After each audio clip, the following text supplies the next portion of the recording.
7 o'clock, are we ready? All right, 7 o'clock, so I'll go ahead and call the Nottingham Planning Board meeting for Wednesday, July 12th, 2023 to order. Before we begin, we do have a full room tonight. If you didn't sign in, please do so. There's a sign-in sheet at that little table out back. We use it to record for the minutes for who is in attendance. I'll go through the process in case anybody's not familiar with how the planning board, how cases are heard and the process for that. But before we get into that, I'll go around the room and have everybody introduce themselves. Robert Davies, alternate. Teresa Bascom. John Moran. Edward Veal. Susan Mooney. Charlene Anderson. Blair Haney, SRPC. And Mr. Davies will be seated in voting tonight for Mr. McKinnon. So we have a number of items on the agenda tonight between site plan reviews, design reviews, and conceptuals. I'll go over the beginning of each of those. A site plan review is a formal application that the board takes action upon or can take action upon. We always have comment from the board first. We may open the public hearing to allow for a butter, non-abutter, for and against testimony and general questions. I just ask if we do that, and you would have to come up to the table and address your comments this way, please, not back towards the applicants, and don't speak from the audience, just because the recording in here is really difficult for the individual that takes the minutes for us.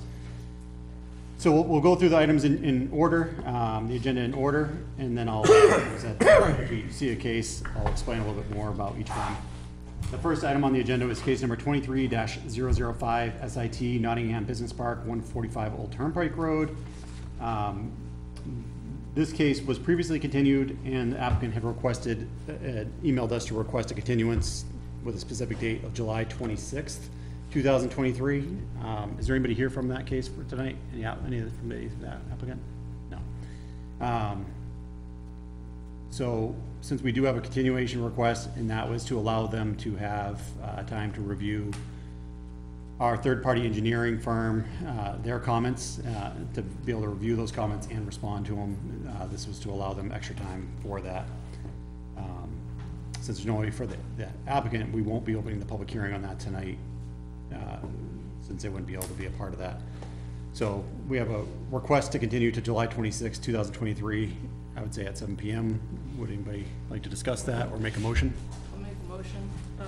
Mr. Chair, make a motion that we continue case 23005 SIT Nottingham Business Park, 145 Old Turnpike Road to Wednesday, July 26, 2023. A second. At 7 p.m. 7 p.m. At 7 p.m. How about deliverables? 1 week before? And that all updated files would be submitted the week prior. Again. Okay. So we have a motion by Ms. Anderson and a second by Ms. Mooney to continue case 23-005 SIT to Wednesday, July 26th, 7 p.m. with deliverables 1 week prior to that. Any further discussion by the board? Seeing none, all those in favor, please say aye. Aye. All opposed, that motion carries 6-0. If anybody was here for that case, I know we've continued a few times and haven't had a chance to really open the public hearing. You can always submit written comment to the land use clerk, either old-fashioned way with a letter or through email, and it'll get put into the record to make sure that in the event that you're not able to be here, and this goes for any of the cases, in the event that you're not able to be here for a meeting, your testimony can still be considered. Next item on the agenda is case 23-007 DR, design review, Falzone, Raymond Road. Application from Joseph Falzone requesting a design review hearing for a 20-lot proposed open space subdivision on Raymond Road. The property is identified as tax map 69, lot 17. And a design review is a more formal application. It allows for engineered plans to be submitted by an applicant, but all the items on the plans will not be there if they were to go to a full application. So this is a way for them to gauge interest by the board, potentially incorporate ideas from the board into a proposal that they may come forward with. These are binding discussions, unlike a conceptual that is completely non-binding. So again, this allows more back and forth and allows for a potential plan to come forward that would be more refined. They're limited in nature and scope. 2 are allowed within a certain number of days, and then it's closed out. Anybody like to come forward? Again,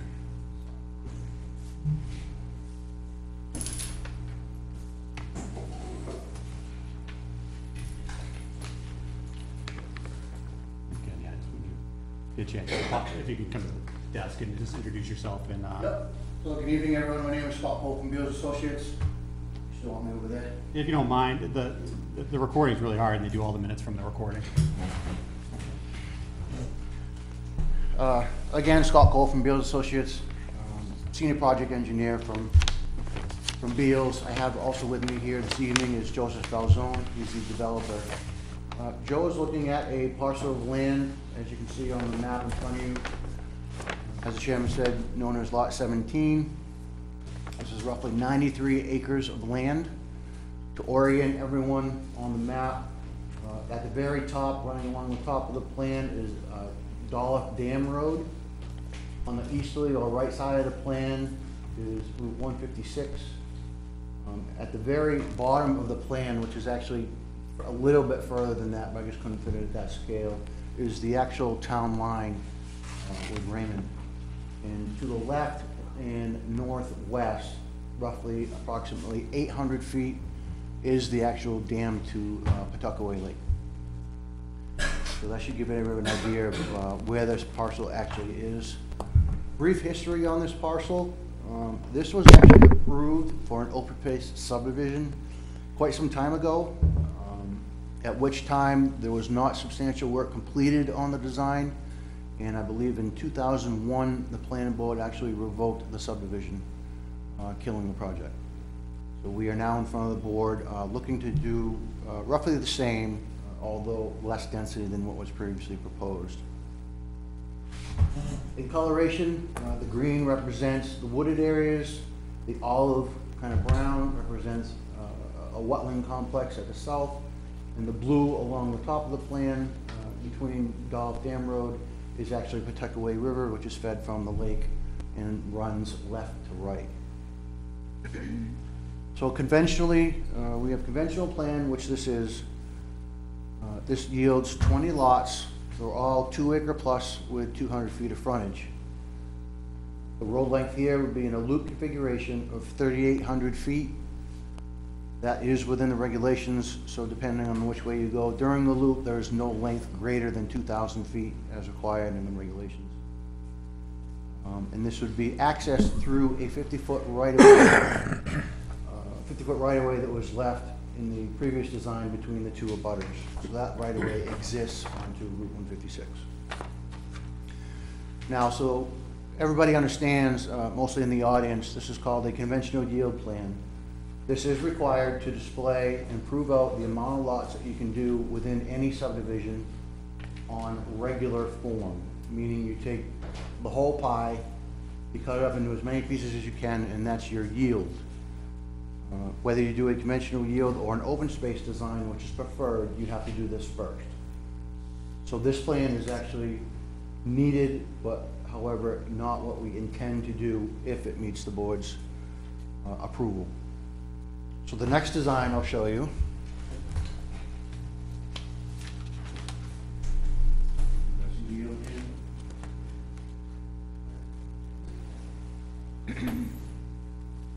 So the second plan here is an open space subdivision, meaning smaller lots with an open space component. This would have the same number of lots in smaller dimension. This would have 20 lots, roughly 1 acre in size, that would still have their own septic and well systems. This would be on a cul-de-sac roadway of roughly 2,000 feet, being 1,700 feet to the throat of the bulb. This design here obviously has its benefits. It provides a buffer to the Pawtuckaway River, a large buffer to the large wetland complex to the south, and also would provide, in the orange and the olive color, roughly 60 acres of proposed open space, which Joe has in the past to protect by either conservation easement or other means. And currently, we are using public data. There is plans for survey ongoing, but so everybody understands, when we get real hard data, obviously there could be changes. We realize there are some steep sections on the property, including on the yield plan. I'm totally aware that we have to meet the steep slope ordinance and the amount of buildable area, which we will certainly provide to the board at a later date. So our main objective this evening is to introduce the two plans. In most cases, the open space subdivision like this is preferred over conventional.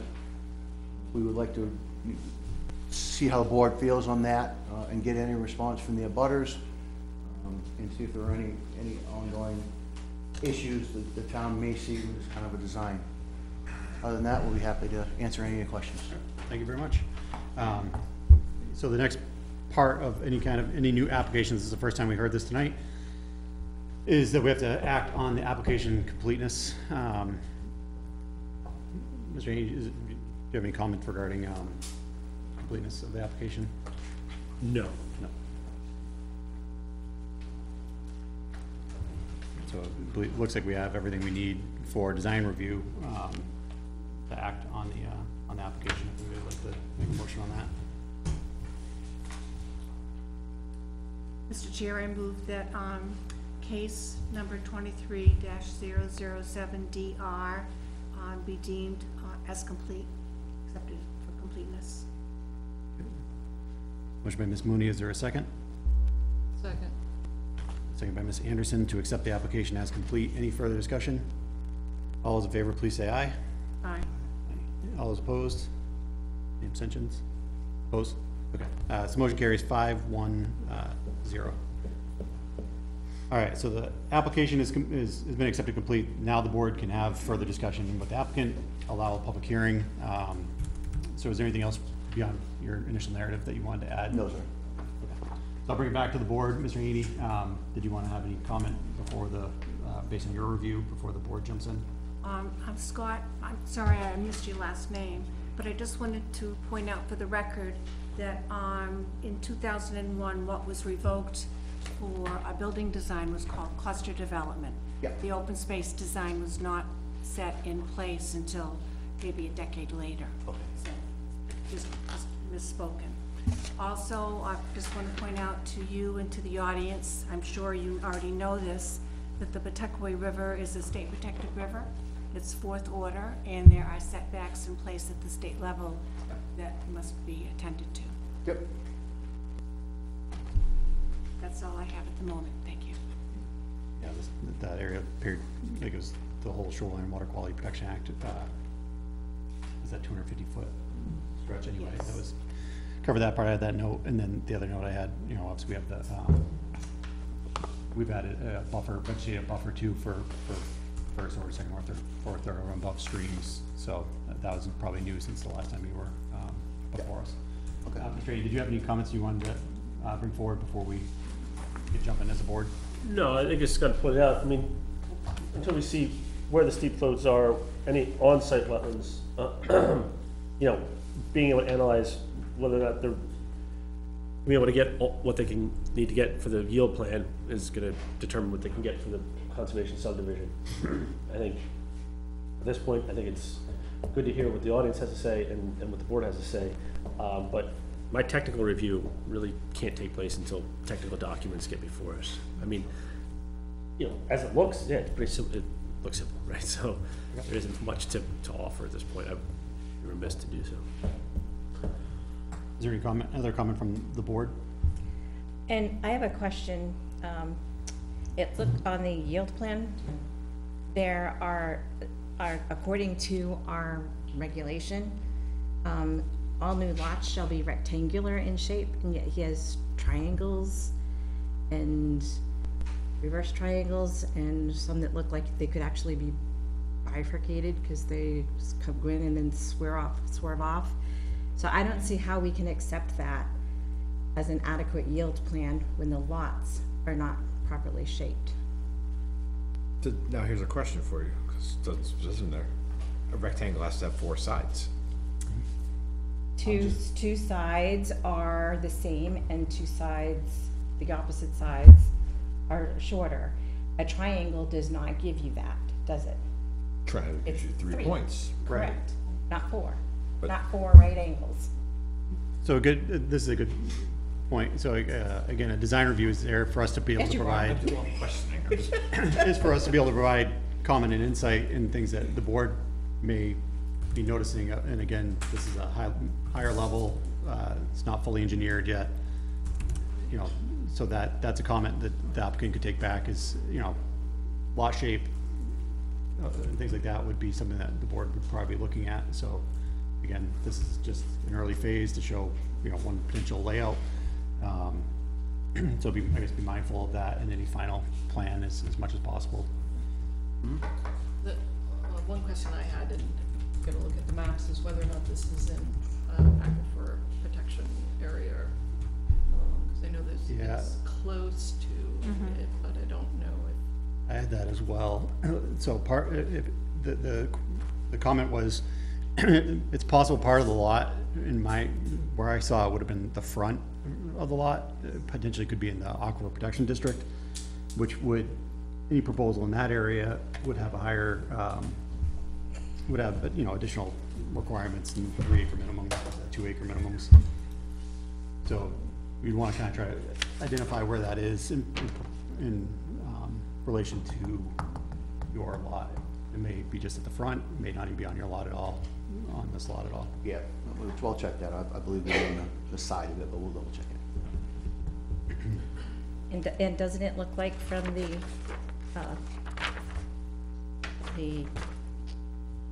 yield plan that there, where he shows the river, that it goes right into the back of several of these lots and like back into what looks like the building envelope within those lots? Is that not correct? She's talking about the one on the ground, not the one up top. Right, the yield plan, That the lots go up to the river? Oh, correct. that the buildable area of the lot or the lot line? Is this not the buildable area, the second one inside it? Yeah. Okay, and see, it goes right through there. So that's something they would have to hammer out when they they resurvey the lot and re-engineer the plans. I think they were just trying to show. So obviously, with any open space subdivision, we do our diligence on the yield plans side of it, so we wanna make sure that we're looking, you know, what is being proposed as a yield is actually buildable, and then, you know, before it's accepted as a number for the open space, if the open space side is. Yep, no, we're very familiar with that process. We've done enough in town already. So, I know you mentioned it, so that was kind of my comments, the steep slopes and other non-buildable areas, the wetlands, setbacks, buffers, things of that nature. You know, be mindful of those just when you're doing your lot calculations. The shoreline water quality protection area, which would mean that the local river advisory committee would have to be notified for comment as part of the application, as well as, it'd be permitting from DES involved. Raymond, with the proximity to this, would, I think, automatically be granted a butter status, or, so they could have, they could provide comment and such, since the property abuts Raymond in the proximity of it. Aquifer protection zone, the only other thing that could come into play, so last year, the town adopted roadway setbacks. Within the commercial residential zone, the way it's written is the right-of-way of all new roads or streets within a subdivision shall maintain a 25-foot no disturb natural vegetative buffer from any property line shared with a lot abutting the subdivision. So where this lot only has a 50-foot of frontage on 156, there may be zoning relief that would need to be looked into. It has 100 feet of frontage on 156. 100 feet, I'm sorry, I thought I misunderstood, I thought you said. But with the flares, but you don't really count those for your width or right of way. Okay, sorry, I misunderstood, I thought you said that 50. So- I did, but, so the throat, other than the flares, is 50 feet, and then, of course, you know, we don't have the mathematical boundary yet. Yeah. But where it goes 50 feet, and then the two 25-foot flares add 25 each side. So with the new roadway proposed, that's a section you'll have to look at, because it's 25-foot no disturb natural vegetative buffer from any property line shared. It's the right-of-way of any new road has to have a 25-foot no disturb buffer. So how- obviously that'd be both sides, that's 50 feet. If you leave a 50-foot right-of-way to an abutting piece like this for good planning, Now you're saying you're denying access to somebody's property? It's not denying access, it could potentially have a house lot, which has a lesser restriction, but any new road that's going in has been restricted by the town. Search that one a little bit. Yeah. So it's trying to, you know, provide harmony between abutting lots and new roads going in next to their house, so. Yeah, The vegetative buffer seemed to be, the board looked at it a bunch of different ways, but that was again, voted in by the town, and it's, so that's something to be mindful of as you, consider moving forward. okay, so never really talked.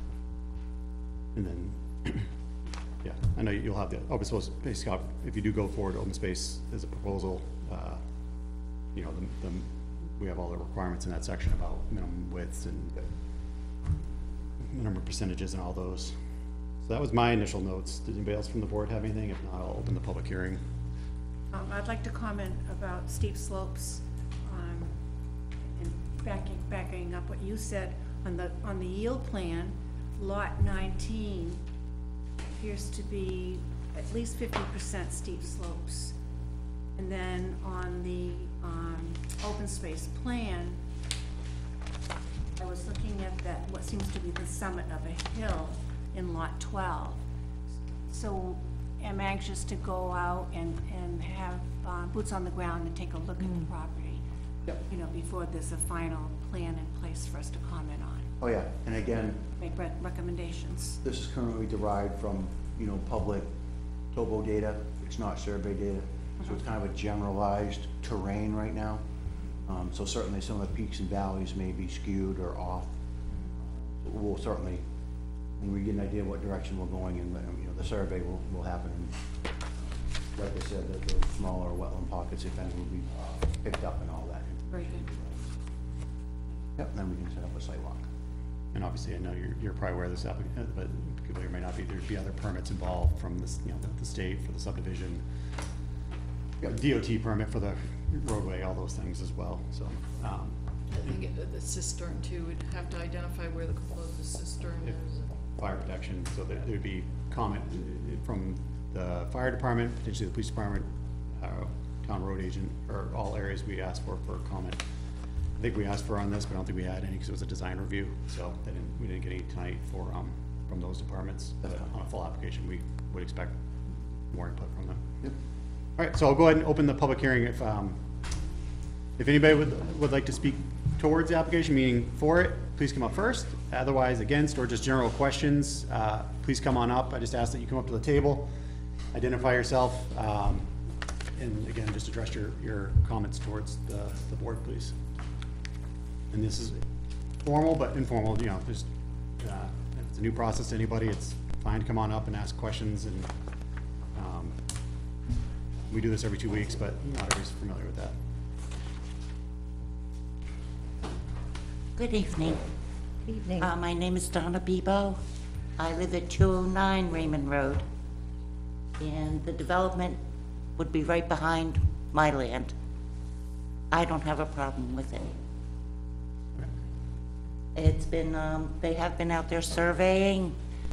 They've told me that there's already 3 wells that were dug way back when. They're being tested. I don't have a problem with it. My only problem is 156, which in front of, even before my house and all the way down is a passing zone. That's my only problem. Because even turning in to my land, I've almost been rear-ended or sideswiped by somebody passing or somebody not seeing me with my blinker on. I was just wondering if the town has any say on that. State. It's all the state. Yeah, I mean, you can submit a letter to the select board, but ultimately, because it's a state road, that everything on the state road is controlled by the state, so you can write to the local, NHDOT, I think it's Group 5? Hazen Drive, Huh? the Hazen Drive. No, yeah, I'm trying to remember which, District 5, I think. District 6. District 6, I think. Okay? So you can write to them and just with concerns or with questions, and they may be able to comment as to, if they're looking in that area or whatnot. All right, And you can do that outside of the application. I think that development right there, that's fine. I mean, it's far enough back that it's not gonna disturb me. And I don't think it's gonna disturb any of the neighbors either. Okay, all right, thank you, Donna. Thank you.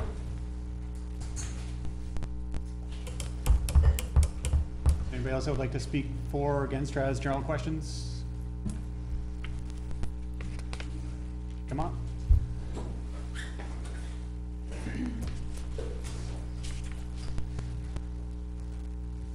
Hi, I'm Nate Burnitz. I live at 205 Raymond Road and am in a butter. I have a lot of sympathy for the property owner and the developer who want to recoup economic value from this property. I have a lot of concern about the road that goes into the development. You can look at the setbacks, and yes, they'll need a zoning, variance or whatever the term is. But when you're there in person, it's even more dramatic. Thinking about emergency response to that area, I mean, I agree with Donna. That road is already fairly dangerous, and the idea of that many more cars needing to stop in the road without some sort of change from the Department of Transportation, it's hard to imagine that being safe.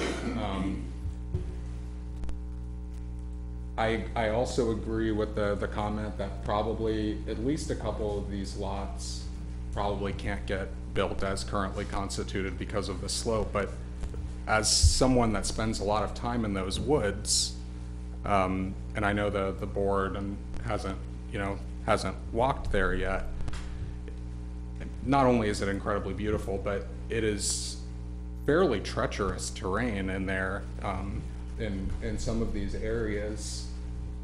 Certainly the area closer to the Pawtuckaway River, it's hard to overstate the steep slope that goes through the property boundaries as laid out in the yield plan. But I mean, even at the far edges of lot 1, lot 2, potentially farther, I'm a little murky on exactly where that is without walking it like with the plan in hand. So I would be really just interested in knowing where the proposed buildings are, and just because like it's hard, it's just hard to imagine with the terrain in there.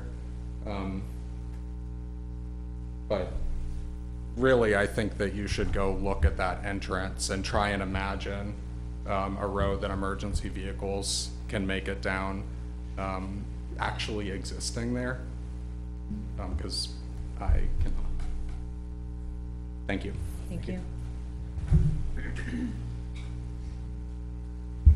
And I'll just touch upon a couple of those before we entertain more comments. So if this were to go to become a full application, there's a lot of steps between now and then that would occur, including full surveys. There'd be multiple test pits done at any proposed 4K area, which is the sewage disposal areas. Those are all would be flagged and staked.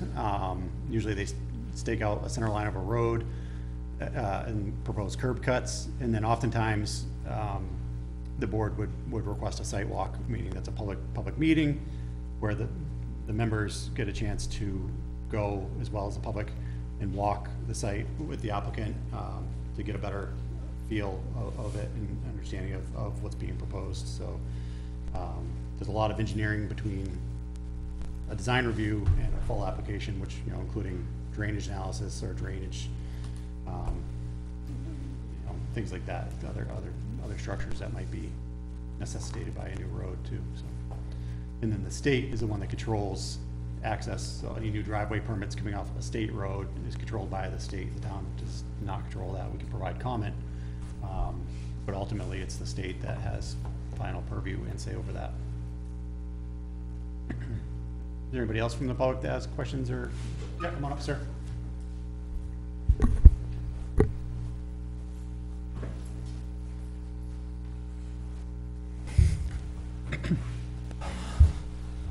Okay, I'm Dave Whitney. I'm the abutter on the west boundary for that property. And I figure I just might as well now put in my 2 cents worth early on here. My property that abuts to, on the west boundary is pretty complicated. And like the previous gentleman who was up here commented, that land along the river, and probably also down along the olive area there, the wet spot, I think it's really more of a drainage. It's complicated there. I'm pretty sure this design's gonna be changed. I have no doubt about that. Just, well, see? Thank you.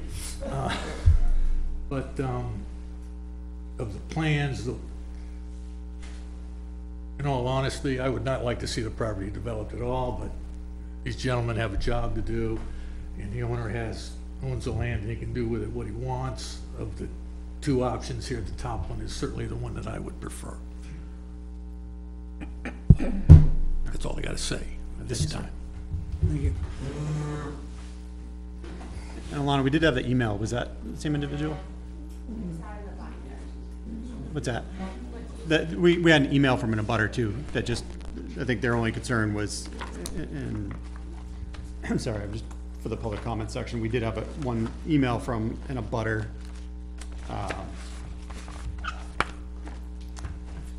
While we're pulling that up, I'll just. I can read it if you want. Yeah, so, cause I can't remember exactly where they were. Okay, it's from David Saminsky, and he wrote, "My only concern regarding the proposed subdivision would be if the applicant were to clear cut the proposed open space on the south side of the subject property, such that the proposed houses would then be visible across the pond from my property. I assume this would not be the case, and pending confirmation of this, I would have no objection to the subdivision as proposed." So that's the Raymond abutter on the south side that. Okay, thank you, Alana, appreciate it. Is there anybody else that has, questions for, against, general questions? Yeah, coming up.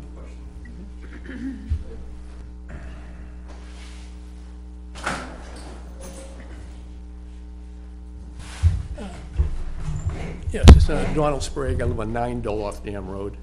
And the question I have is in reference to the Pawtuckaway River. I know there are a lot of restrictions on that, you know, our properties go down to that area.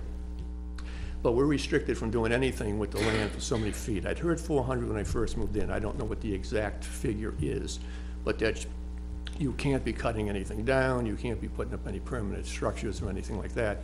And now with all these other restrictions that may come from state and everything else because of environmental type things, my big concern is the fact that we're closing in on the Pawtuckaway River there. And I think that we may run into situations that a lot of the restrictions that may come up are gonna force this thing a lot further away from the river than they're planning on doing right now. So I don't know what the footage is in the orange area there between the green and where the Pawtuckaway is. But I think there's maybe a lot of restrictions once we look into it, that the Pawtuckaway River is gonna create a lot of those because of the drainage and environmental factors and things like that. So that was, to the gentleman's comment, so the Pawtuckaway River, that's where we talked about a little bit earlier, is a designated river corridor by the state, and so it falls within the Shoreline Water Quality Protection Act, which imposes additional criteria that the applicant would have to meet. That's at the state level. So New Hampshire Department of Environmental Services and HDES, they would be involved in this any Right. proposal as well, and the applicant would have to work with them to make sure that. Yeah, and that's where I think the that, problem's gonna come. I think that when they get that information, they're gonna realize that they're not gonna be able to come as close to the river as they hoped they were gonna do it. Okay, thank you. Can I make just a comment for the gentleman in the audience? If you're interested in looking at the regulations on the Protected River Program, it's It's called Chapter 483, New Hampshire Rivers Management and Protection Program. And it's quite extensive, and there's a lot of detail. It's available online. Again, Chapter 483, New Hampshire Planning and Land Use Regulation. Mr. Chairman, Scott Beals again, just so everybody can get a reference and put distances on the actual plans. On the open space, we have the Blue River up top, and then the green, which would be the back of the open space lots, okay? At the narrowest point in the orange there, it's 200 feet. So even on that one here, the proposed homes would be 400 plus away from the river, and the homes and septic, and further on the convention, just so everybody gets an idea how far they're proposed to be. I appreciate that. Sometimes the scale, when you're 100-acre lots, 90-acre lots, it can get a little bit deceiving from a plan, so thank you for that. Mr. Falzone. When I came to review your files on the prior approved subdivision that was then unapproved, the DOT, there's a permit in that. Okay. DOT issued that 26 lot subdivision permit. Okay. I agree, the site distance there, clearing of trees would add additional safety concern. Sure. Yeah. And so when the board entertains an application and it's proposed to come off of any kind of state road, we always, if it's approved, part of that process is usually conditioned upon state permits, including DOT and things of that nature. So DOT gets a chance to always have their say. Anybody else from the audience? Come on up, sir.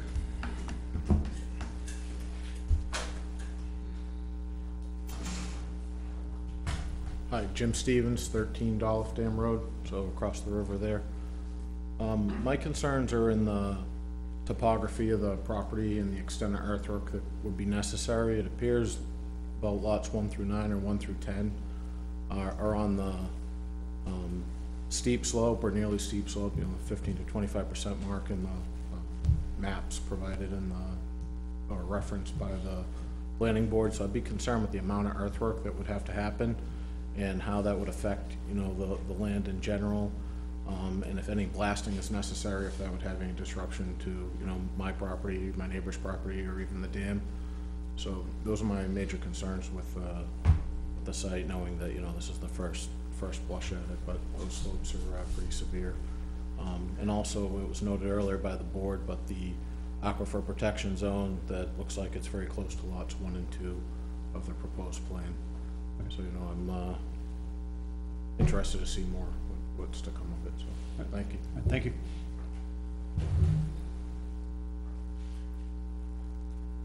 I'll have you along, Ms. Falzone, if that's okay. So, anybody else have any questions or comments towards the board? If not, I'm gonna go ahead and close the public hearing. So if the design review is continued, there'll be a chance for us to open the public hearing again and accept more comment. If the design review is closed and the applicant ends up going forward with a formal submittal, at that time you would receive, on a formal submittal, you would receive a butter notification again, if you were in a butter this time. So, and then you'd have a chance to come back before the board and submit comment again, if based on it, what the application comes in at that time. So, public hearing is closed. It is 7:37. I'll welcome either Mr. Falzone or Scott back up, either if you want to add comment. I think Mr. Falzone had I something. just want to let you know that we don't anticipate very much blasting at all. There's been 33 test pits down. They all passed. Yeah, no ledge encountered. They were all witnessed. They all passed. We didn't hit ledge. One hole we hit ledge in 3 feet. The rest beats it at everyone. Okay. Okay.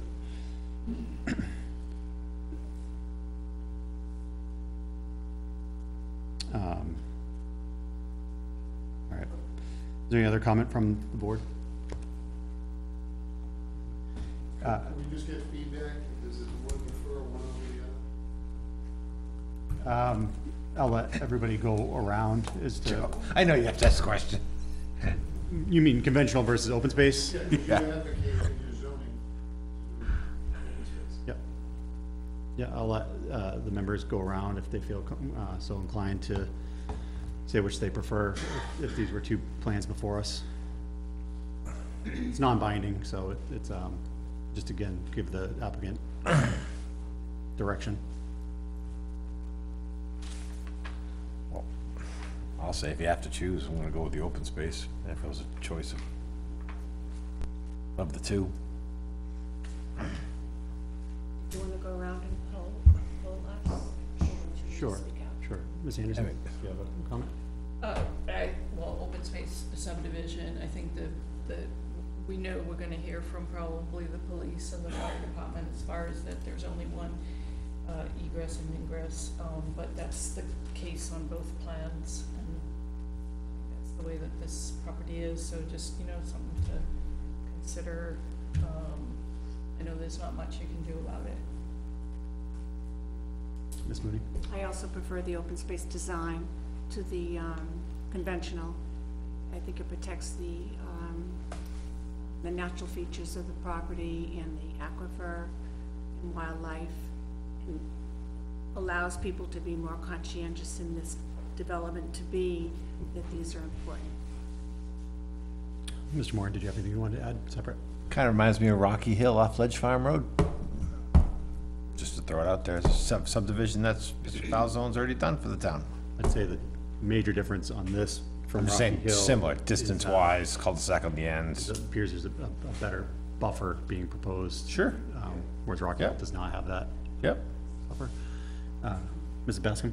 I don't like either, because I don't think the yield plan accurately reflects a yield, and I do not like open space development.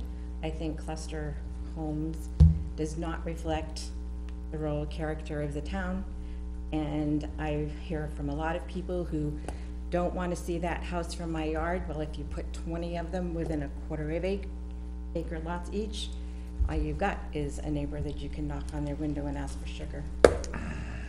Personal opinion. But it's not my property. I'm not saying I wouldn't vote for what you need to do. That's just, you asked for an opinion. Yep, that's fair enough. Mr. Davies? I need to see more detail on the property before I choose one or the other. I would lean towards the open space, but I need to see more detail. And I'm inclined to echo much of what was said. So of two plans for this parcel, especially with protected river corridor, wetlands being present, I would feel that the open space option would provide better protection of that, being mindful of sufficient buffer between, neighboring parcels. So obviously, anybody to the northwest and south should have plenty of buffer. Be mindful of the lots in front, maintaining that buffer in a vegetative state to try to minimize, as we drive around town, there's a number of open space subdivisions that have been done over the last 20+ years. And again, not faulting the applicant or anybody if they were a part of it for Rocky Hill. The only downside on that, in my opinion, is there's a house right at the beginning, so there's absolutely zero buffer. So you see the whole subdivision from the road. Whereas others, it's buffered, you see the road, that's it. Then you drive in, the house lots are kind of staggered a little bit, so even within it, they're a little more harmonious for everybody.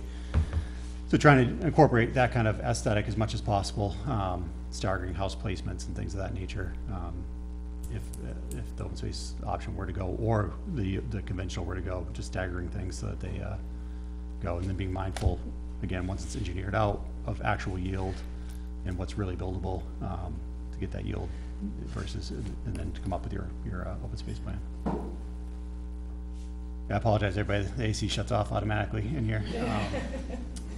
So would you like, with design reviews, potential to continue it to a second meeting, to keep it open, or would you prefer to have us close the design review? Some of the outstanding questions, once we do a little bit more homework, I think would be beneficial to leave open at this point. Okay, yeah, I think the timeline on it is it 90 days? Blair, do you have that right up by any chance?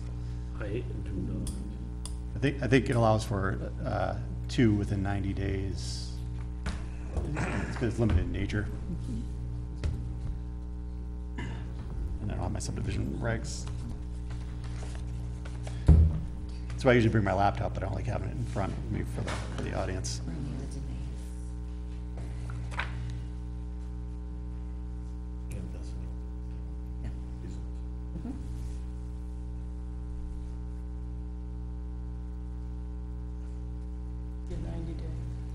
days. Yeah. So I don't know if we would have to continue to a date and time certain, or, I would say Yes. we just, do we have to have it for a daytime certain, or can we just say within 90 days? you can request a second meeting, but then a butter would have to be re-notified.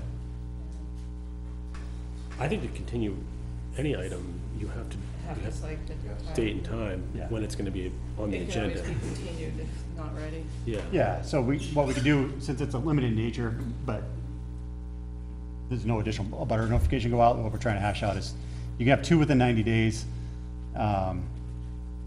We would have to continue to a date and time certain tonight. We could do 30 days out, and then if you decide, no, we'd like 30 more days, so you still have some engineering, we could always just request a continuance. 60 days up, and that way, you know, but that way, it's gonna be date and time certain, so everybody that's here, or all butters would know when it's gonna potentially be on the agenda again. What's the second hearing on this? 23rd. The second hearing in August, it's the 23rd. Is that our, non-meeting night, though? Is that our ZBA joint meeting? Yeah, it is. It Yes, is. joint meeting. Yeah, so our 23rd, we've withheld for, we're doing a joint land use meeting, so we don't have a second meeting in August. We have the first meeting in August, or in September. Which is the 9th, August Correct. 9th is the first one. So again, we put you on the agenda for August 9th.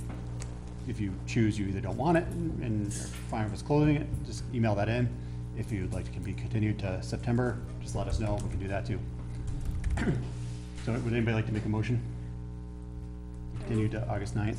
I move that we continue the design review for case number 23-007 DR to August 9th at 7 PM.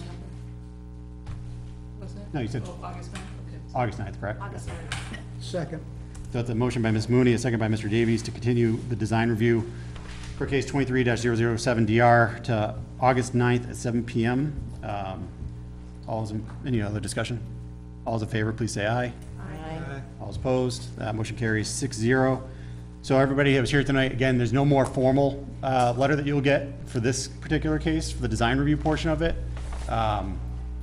So you can watch the town agenda, it'll be posted online for the 9th, and that'd be the earliest that we talk about this case again.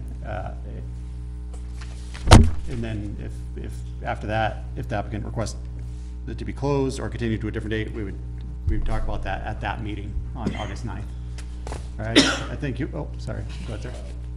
So if they ask for continuation, if you notice that won't be happening, or there's no reason to come on that date. If we receive notice, so it's a tricky thing because we can only take action on a continuance during the meeting, but, because we have to have a public meeting to do it.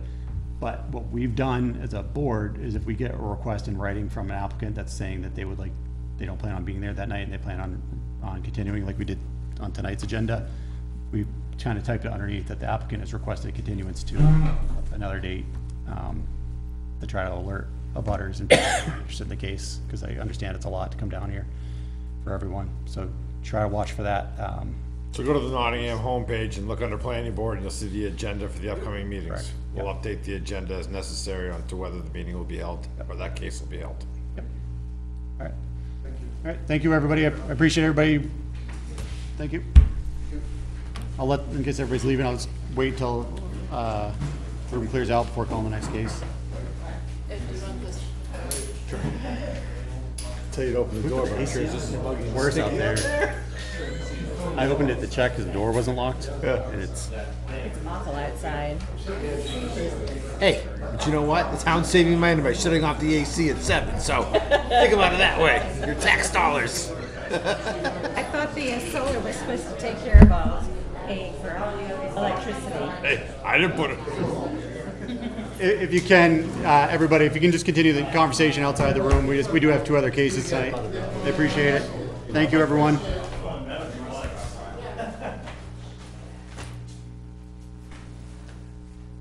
All right. The next item on the agenda is case 23-008-SIT. Claire, if I mispronounce that, I apologize. 55 McCrillis Road. Application from R. Gregory Clark for a site plan review to run a small wood processing business on the property, which currently does not have a dwelling on it. The proposed use will include storing wood, which has been cut and transported from outside sources to be sold and transported by a small pickup dump truck. It would also serve as a storage space for vehicles and equipment used in the paving business. Property located at 55 McCurlis Road, Nottingham, identified as tax map 39, lot 13-8. Is there anybody here for this case? Yeah, and you're. I'm Greg Clark. Clark. Hi, Gregory. This is my boy Dustin. I'm his son, Dustin Clark. If you haven't been before, what we usually do is do a kind of a high-level overview first, just have you kind of explain, give us a little narrative as to what you're looking at. Then we talk about the application completeness. And then once when and if the application is accepted as complete, then we go into higher level kind of conversations about it. So I'll let you jump in with, give us kind of a synopsis or overview if you want. Well, I do. Beyond what we talked about. I'm 64 years old, and I want to kind of slow down a little bit, but there's power lines that go through the front of my property, and that's where I wanted to store my firewood. And I pave. I own a paving company. I've been paving for 47 years, and so I do own equipment. And I would eventually like to build my garage there, a ranch house. I don't want to be going up and downstairs. On the other side of the power lines, because the power lines run through the front of the property, then there's like 30, 40 feet of woods that abut, then you hit the road. And there's 364 feet of frontage on the other side of the power lines on the roadside. So you get the 30, 40 feet of woods, and then you have the power lines. Well, I was gonna store the wood underneath the power lines. And they allowed me to cut the lot, and the wood that, I did bring a couple loads in there, and they stopped me from bringing any more. They weren't quite sure if I was allowed to do that or not. And they allowed me to cut the lot, so I've been putting the firewood out on the power lines, and I stacked it along the side, and that's exactly what I want to do with the processed wood that I do process. I process in the wintertime. I've been out there cutting it all myself for like the last 3 months, so as far as noise goes or anything, it's basically no more than what I've been doing for the last 3 months. So if there's anybody here to contest the noise or anything, I imagine they'll speak up. But that's what I'm looking to do, and they said I couldn't go any further with it until I got approval from the planning board. But eventually I do want to build the ranch house, and I have Joe Nichols coming in, because I do want to put the I want to put build the house. And he was on vacation. He's supposed to be coming in this week, so I'll know more about all that, and I can give you a plan for what I do want to try to do in there. I would like to build a garage, and where I own the paving company, that's, I would like to use paving money to kind of, I guess that's what makes it more commercial, to build a garage. But for now, I just want to build with my own money the ranch. And then as far as the wood goes, it's like a part-time thing. I've always done the firewood. Like I said, I paved for 47 years. I've done wood just as long. I'm getting kind of old. I do it all myself. I would like to do 100 cords maybe, but I don't even think I want to do that anymore. I sell about 50, 60 cords a year. And there's plenty of room underneath those power lines to stack it up. And I do, like I said, I do have a row stack right now. If anybody wants to go out there and see what I'm doing, you're welcome. I process it with a super split. It's got a 5-horse Briggs & Stratton motor. It's no big, I got no big equipment to process it. I do it all by hand. I stack everything. So as far as looks goes, I don't like wooden piles because it rots, it gets wet. It needs to be stacked, and if you go to the property and look at it, it's all stacked. But it does need to be split and restacked. It's all part of the process. But I'm the only guy that does the big processing. They're looking at the processor. And I'm getting old, so. All right, thank you. Mr. Haney, you had a chance to review the application. I know you submitted comment. A staff review report. So our first course of action is obviously to act on the application completeness. And I know you had some comments on that. Did you want to give your comment for us? Yeah, as you can tell, it was a hand-drawn plan, so it does require waivers to satisfy that component. And I had talked about where this would stand relative to perhaps a variance or a special exemption with regards to storage of vehicles for the paving company, on the lot, given what a major home occupation, what the language is. You know, there's a couple other comments about employees. It sounds like there isn't, it's the one. But, you know, front yard storage of materials, how does that jibe with, you know, residential appearance? Because we are in a residential area, we're not in a commercial zone. So, you know, the board could make a decision about where this stands, in regards to perhaps needing a variance or a special exemption, with regards to a major occupation, major home occupation. Because you have if you don't know intimately your zoning ordinance, you have minor and major home occupations. This would clearly fall into the category of a major home occupation, but it might even fall outside of that, and fall more in line with a commercial operation. So, and being in a residential zoning district, that would, you know, trigger a whole new set of circumstances. It is agricultural. Sorry? It is agricultural. Considered. Wood is, not asphalt. Wood is. Well, right, and as far as the pavement goes, I mean, the pavement doesn't happen there. I would like to repair a truck or something eventually. I would like to build my garage, but, this is my boy and I got one other employee right now. I'm not gonna conquer the world and go too big. But I do, you know. As far as the wood operation goes, it's just him who does the wood. And then the paving company, it's me and we have one other guy. And basically we're just, when we look to store the equipment there and store But I the do trucks have, there, a it's $500,000 me, him, and one worth of guy. equipment. I don't, you know. You know, there's all sorts of empathy on our parts to allowing someone to run a business out of their home. You know, you're getting at the cusp of being a home occupation to the point of perhaps being a full commercial operation. I know it may not seem like it to you, but by the way, you know, a literal reading of the definition of these things in our book. So we have to make that call. Yeah, and I think we can get into that. If the application is accepted as complete, I think that's a lot of valid conversation that will be discussed, a lot of valid points. So I know there's some comment about potential waivers that may be needed. Other than those, it seem like with the narrative and what we have in front of us, there's enough for us to consider it complete so that we can then move forward with further discussion. I would say so. The narrative was very helpful in filling in some of the blanks, for sure.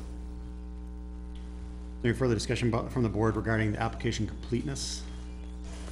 I just question, because if this is for a home occupation, if there's no home right now on the property, is it? And I don't tend to really bring anything. Because it's really the way the property looks with the power lines, and if you don't put the home in there and then do what I'm saying, then yeah, I don't think it's right to bring. I just wonder if this is a home occupation right now, or if this is just an agricultural enterprise on this person's property and they're cutting the wood on their property. If it's stacking on their property, that's fine.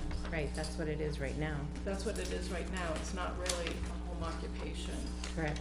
Permit. It seems to me like this is just an agricultural enterprise on his property, cutting wood.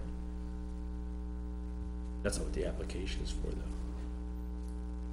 But it's for a home occupation permit, right? A major home occupation. And right now, it's just a agricultural. I don't believe that. But the proposed, yeah. I don't believe the applicant, correct me if I'm wrong, I'm not seeing anything in here that, from the applicant, that it's mentioning as a major home occupation, is that? No. Am I mistaken? Was any, because that can be sometimes a permit or something that's filed through the building inspector. So that's what kind of Blair's referring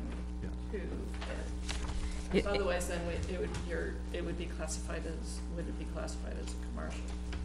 No, he actually, Residential. when you filled out the application, you checked commercial industrial. And when I first saw that, I'm like, oh, my goodness. Well, everybody's kind of saying that, and I'm not trying to.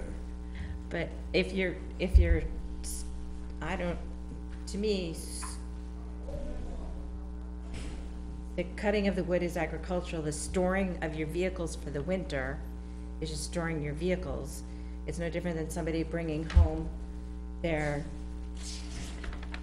big trucks that they use on their jobs and keeping them there during the winter or,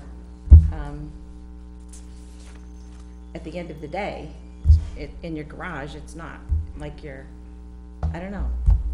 Where, do you have a home Well, I think, site for the business, or is that? Well, the main piece of equipment is a trailer. It's a 10-wheeler. It's a heavy-duty truck with a trailer and the equipment's all on it. So really, it comes in at night and leaves in the morning. It comes in at night, and I'm trying to, which we gave a design, is put a parking lot down in the back. So yeah, it's going to be stored on my property, but it's not. But it, goes out in the morning, comes back at 6 o'clock or 7. And I wanted to build a garage to repair my stuff, but it's, it's like I said, a hobby shop or whatever. I want to keep him in business. I want to be able to repair my stuff. And I think that's what I do, you know what I mean? The other thing that we could do is we could look at it as a home occupation permit, and we could accept the application as it is, and then put contingencies on when the home gets built or something like that. I don't. Yeah. It's just when I read it, I'm like, I don't know what this is. I haven't seen this before, so it's new. so right now, I think we have to act on the application first, and then I think we can get into all those pieces into more detail. Right now, we have an application before us that we have to act on, we have to act, whether it's complete or not. Well, is it appropriate that the proposed use of the property is residential, commercial in the application? See, that was the piece that was the kicker for me, because Acrylis is a road where we don't want a lot of trucks in and out of, because we have no through trucks on it, correct? Well, I think, so again, the application has it marked as that because potentially what the proposed use could be considered as commercial, but again, I don't think we're at the acceptance level of the application itself. It's not, there's no judgment as opposed to whether what they're proposing is allowed or not. It's just saying whether the application, we have enough information in the application to move forward with then discussing the higher level pieces of the case and asking those additional questions and then taking action potentially. Okay, so I'll make a motion that we accept case 23008 SIT. Is it Claire? Clar like a car. Okay, thank you. Clar, application as complete. I'll second. So it's a second by, motion by Ms. Anderson, second by Ms. Mooney to accept the application as complete. Is there any further discussion? Seeing none, all those in favor, please say aye. Aye. All opposed, that motion carries 6-0. The next thing would be to determine whether or not this is a development of regional impact. Mr. Chair, I'll make a motion that case 23008 SIT Clar is not a regional impact. Second. So that's a motion by Ms. Anderson, a second by Mrs. Bascom, that this case is not development of regional impact. Any further discussion on that? All those in favor, please say aye. Aye. All opposed, motion carries 6-0 as well. It's kind of a formality, but we're supposed to do it at every case. All right, so now we can kind of get into more of the nitty gritty and the detailed questions that we kind of had to hover around at the initial level. Now we've accepted it, the application, we can get into the more binding conversation. Mr. Rainey, was there anything additional you wanted to add beyond your initial comments? Elena had reached out to me, it's a little confusing as to how this should be submitted. Our residential application implies a subdivision. He's not subdividing anything, so the site plan review application seemed most appropriate, even though this is not a commercial use. The primary use is proposed to be residential, so, I don't see why the gentleman can't apply for, in parallel, a residential structure and a home occupation at the same time, if they're anticipating doing that. So that's how I looked at it.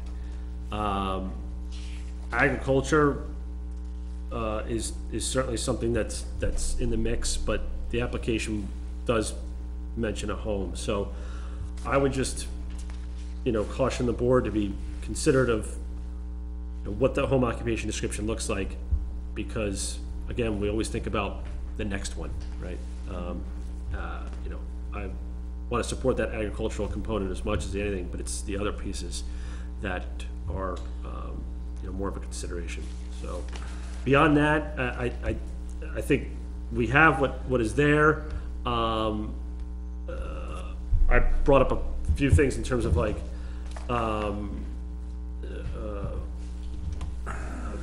clarify if there's any wetlands on site, because when you look on the state maps, there is a little blob of wetland that straddles one of the lines. It doesn't, you're gonna have to do a full survey if you end up going forward with this, so we'll need to know that. That's one thing. I did bring up the second curb cut. Usually in residential homes, I don't typically see 2 curb cuts, so I don't know if that's something that this town normally. I thought we had said this, that you weren't allowed on a residential to have 2 curb cuts. That's been my experience, but, I don't know every little nuance of, I found it in our, the town. I'd have to look back at the zoning. I did find it in our subdivision regs that we allow you have to have at least 300 feet of frontage, and then it's usually up to the road agent and, building inspector. One of the things I would like to hear from the applicant, because it was brought up, is if you could clarify a little bit more about the stacking of the wood, and you said you were perhaps told that you were not allowed to stack it underneath the power lines? Well, And who was that? Was that like the power line company, or was that the town? We spoke with Dale. Oh, Sylvia, okay. Dale's one Yeah, that said he I came couldn't. out and he told us he wasn't sure, he's never heard of this before, so he didn't really know how to go about it. And he told us that we basically needed to come here to get approval to continue the process.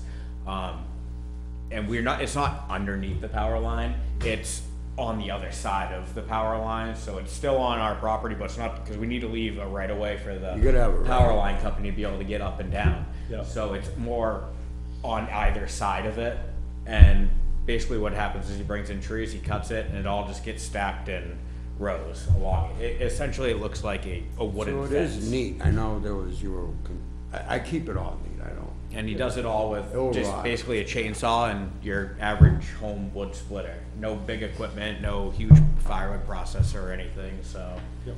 It's a very simple operation as far as the delivery goes. We make, I wanna say about 30, maybe 35 deliveries throughout a year span.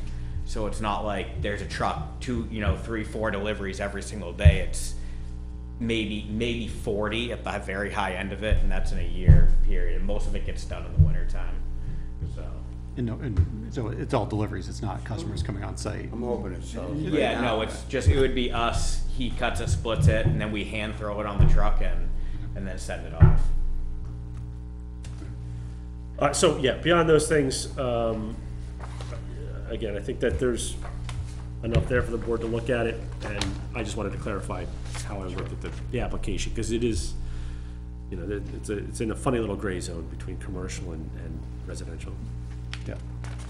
Yeah, so my initial comments on, I'm just gonna kind of read through them and then we can discuss them or not discuss them. So the first thing, on our historic cemeteries map, somewhere is historic cemetery number 41. I didn't look in our master plan to see what that is. I don't know if it's on your property and where it is, or if it's on the very next door neighbor. You're talking the wetlands? He's talking about No, the cemetery. Cemetery, is that on your That's property? not on our property, and it's way out there. Cemetery. So you know where it is, identified, okay. So it's a big dot on a map, so it's, it's not helpful. So you already identified that, not on your property. Great. I looked up our definition of a major home occupation. The definition of it's incidental and secondary to the use of the property as a dwelling. So right now, there's no dwelling, so I think that's the gray area where there is no dwelling.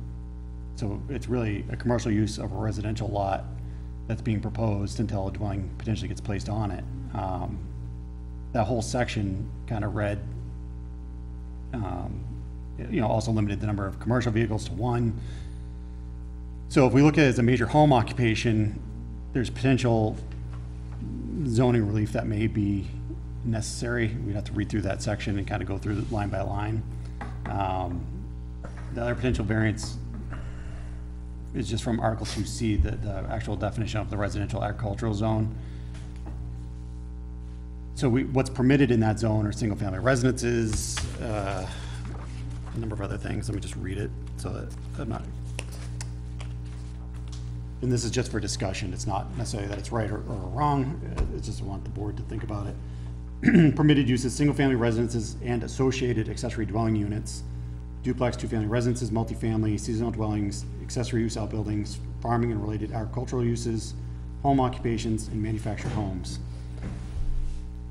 So, as it's being proposed right now, and there is no structure there, are you looking to kind of potentially build a house and do this, like, We're trying to. Concurrently? We're gonna build the house around basically where we have firewood out front and equipment out back. And the whole kind of main thing is, are we gonna be able to do this? And is this where he's gonna wanna reside? And we're gonna build, it's just gonna be a small home for him to live in. And then we wanted to put the hobby garage basically right next to it. And then have a driveway going out back, so the house and then the garage are side by side and everything kind of goes out back and then firewood gets stacked out front. But we're kind of trying to get the approval on whether we can or cannot run the business out, and then we would like to get the house up as soon as possible. so it would be concurrent, so it's not looking to get it potentially approval for this. No, I'd Could then like to start ask taking about- place, have all this commercial activity, or have commercial activity taking place, and then never potentially build a house, so that's that was a question there. So that's my concern. Without a home being there, you're running the property as a commercial property. If there's a home that you're living in, then everything changes for what we're discussing right now. Because then if he wants to bring his business truck home, the one he drives every day, that's okay because that's his car. Correct. But if you don't live there and you don't have a house, you're running as commercial. That is not allowed on McCrillis Road. You know, the fact that he's gonna run a side business and cut some wood and sell that, I could give a crap about that. Looks good to me. It's part of the rural character of Nottingham, fine. But to start using it as a commercial place for 10-wheel dump trucks and big trailers, and that's starting running a business, then that takes away of the, of the area of what we're supposed to be doing in residential. That's not the same as, a single truck that he drives to work every day and he's parking it on his lawn, his yard. That was my last bullet point, was potential variance needed for commercial and residential. So, Concern over setbacks, buffer for neighbors, so. yeah, if you had a house there, we'd be having a whole different conversation right We now. probably wouldn't be having this conversation. Probably not. I'd like to comment on what John just said. In our zoning ordinance regulations, Article 4, general provisions, home occupations, G, permitted uses for criteria for major home occupation. A home occupation shall be carried on, shall meaning must be, shall be carried on by the occupant only within a dwelling or accessory structures, and shall be incidental and secondary to the use of the property as a dwelling. So the zoning regs say you need a house to live in. And in order to move away from that, you would have to go to the ZBA for relief. I think what you were saying is that you want to know, can you do what you want to do? And I don't know if you're hearing, but what we're saying is you need a house there first. Right. Correct. But, all Then right, if you- and we Dale kind of said that, and I'm just, I intend to do that, and soon. But if you look at it and say, can I put a house here, have your plans drawn up and have those approved with the garage that you want, and then you're selling firewood, that's, we've all said that's not an issue. Right, so, which Joe Nichols is gonna design everything. He was on vacation, he's coming back the 10th. I haven't talked to him yet this week, but he said he'd be back to the 10th. And that's who I gotta get in there to design. And really, I think, to answer your questions, you know. Do you, am I, I'm definitely am I gonna read it. mistaken in that this really isn't needed if he gets a house on, and his garage on there? And I intend to build a ranch and then the garage out. Well, he would still have to do the home occupation, right? You still have to live there. So he- Wait a minute, So though. let's say he built the house and then he came back for a home occupation, according to our zoning variances, we would probably zoning ordinances, we would probably advise him to go to the ZBA to ask for variances to the home occupation. The As home it's- occupation being the wood, selling firewood? I think everything that he wants to do. But the only, please clarify if I'm wrong, the only other everything he stated was bringing his trucks home at the end of the day for his paving business. But it's, which is operating the business out of that house, because is there, do you have another? But I'm lo- not, you do you know, have another so the loca- equipment isn't really going there until the house is there, really. Yeah. But but as far as the wood goes, Can you I describe? wanna do my wood. Can you describe in a little more detail what the equipment is for the paving operation? We have a couple, 2 10-wheelers, and then there's a trailer with a paver that. A tag trailer that goes behind the 10-wheel dump truck. We have another 10-wheel dump truck. And then there's the paver, a bobcat skid steer, and then like an asphalt roller. We normally go out in the morning with the equipment on the trailer. We come back with the equipment on the trailer. So if the job's not done, like on the weekends, we normally come back, all the equipment comes back, mostly Monday through Friday. All the equipment either stays on the job site, or we try to move it from job site to job site to job site. So we're rather than going in and out of the yard with it, but it's a few pieces of equipment, a trailer, and some 10-wheel dump trucks. Nothing bigger than a 10-wheel. We don't have triaxles or anything. Yeah, so the way our zoning is written, minor home occupations don't I require own site more plan to be a stuff major that's do. gonna be allowed to be put it there, you know what I mean? So it's really, I'm at the beacon, you know, of my neighbors and everybody, of what can be allowed, Joy, you know what I mean? There's, I think the simple way to look at this is that the agricultural use, they don't need a permit for. And that's the only thing that can be allowed right now, until they get a permit to build a house. Until the house is built, they can't have a home occupation there. into woods agricultural, I agree with that. So that's the way I look at it. Yeah, I mean, there's a question, if the wood does fall under agricultural, do you still need a major home a major home occupation, permit? If you were growing a crop on that property, it would be agricultural. So how is that different than having chopped wood on the property? Storing the vehicles on there is a whole different thing. Maybe bringing wood in from somewhere else It could be considered and commercial. retailing it. You buy it wholesale, you retail it on your property. Yeah. You didn't grow it on your property. Have to go back and look at the definition of agriculture. It's really kind I of. don't buy it, I go cut it though. I cut it. You cut it and bring it in? Yeah, I He's don't, processing I it. don't like buying it. I like to get paid to cut it. So all he's doing is processing the wood on his property, and then he's delivering it to customers. They're not coming there and buying it, he's delivering it to them. And the vehicle that he's delivering it with can't be stored on that property because that makes it a violation of residential. Mr. Clark, do you buy stumpage to get your wood? No. Well, So how do you get your wood? because I cut house lots and stuff like that. Oh, I see. Okay, gotcha. I like to buy stumpage. Which you buy off the stump and then you know, and you could, I'd process it out in the woods and I'd just bring it Yeah. back to the yard, you know, and stack it because it needs to be stacked. I sell everything dry. And I try to stay 2 years ahead of it, so everything gets processed. And I do try to keep it neat, so it's like, I'm just kinda looking for a chance, and like I said, I mean, I am a paver, and it's not the most glorious profession, but I'm not trying to bring it to my own backyard either, you know, so that's, you know, I wanna keep it neat too. And if it is a home occupation, specifically more for the paving side of it, there's restrictions on, like, number of employees, the residential appearance, the number of commercial vehicles that be kept overnight outdoors on premise.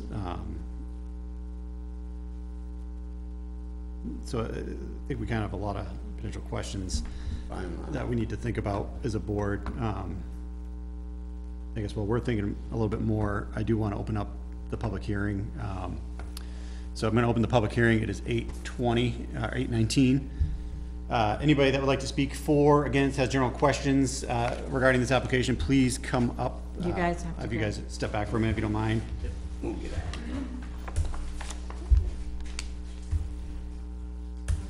So come on up. And just again, please identify yourself and address your comments this way. All right, hi, I'm Amanda Murray. I live at 56 McCrillis, so I'm across the street.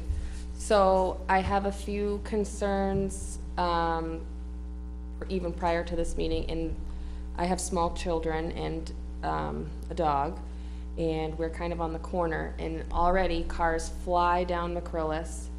I've had the cops sitting in my driveway plenty of times, just to be a presence, to try to get people to slow down in the 25-mile-an-hour zone.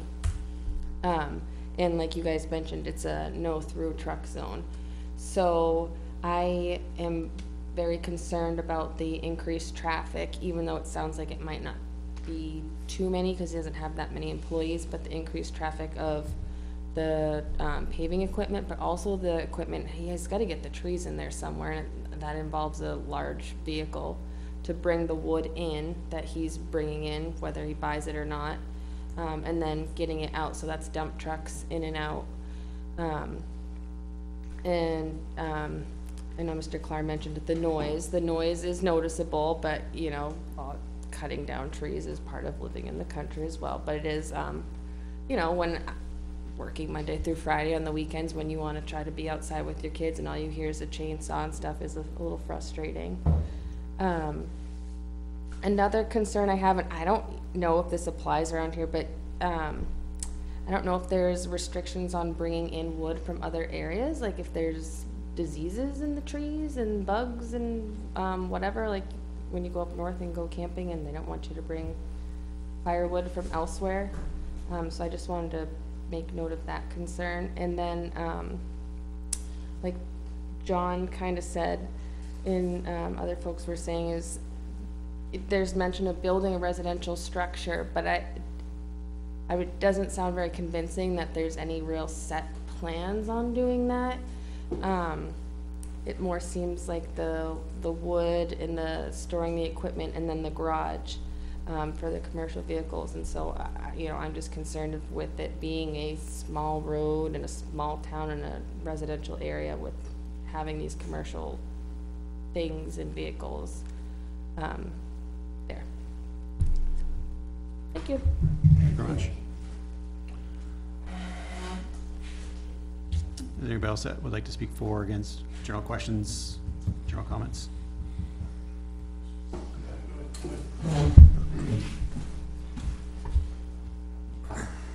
My name is Bob Hanson. I live up on Guile, just above these guys. And it's noisy, despite what he's saying. We're out there and it's very frustrating. We come home from work, want to go out in the yard, and there's chainsaws. Chainsaws on weekends, chainsaws on 4th of July, chainsaws all the time.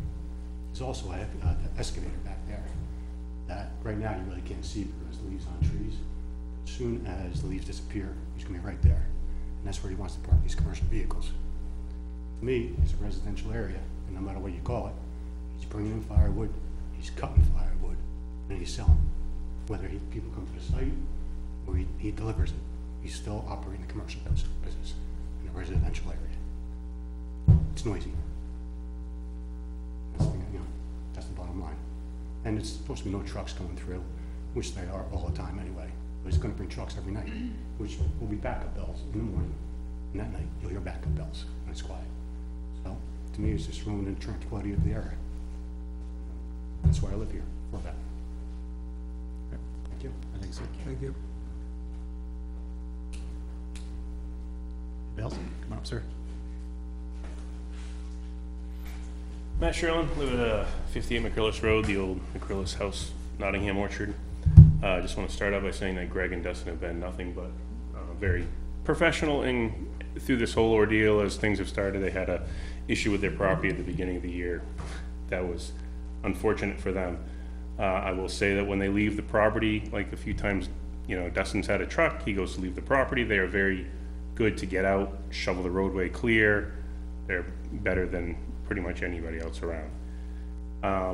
If this were to be allowed or continued for the chainsaw cutting, I'm probably the closest abutter in terms of like where my bedroom is to where he stacks the wood is probably 300 feet at best. I'm a shift worker. I was sleeping today during the day. So there are times where like that could potentially be an issue. If it's run right out the door, I don't know if there's anything that could ever be discussed in terms of windows or cutting or not cutting allowed. You mentioned the 4th and other times. I know my wife has, you know, our porch is very close to the backside of this as well, so we do hear a lot of this. But it gets into like, I understand, you know, some people do live and cut firewood and they use it for themselves, but then it starts getting higher.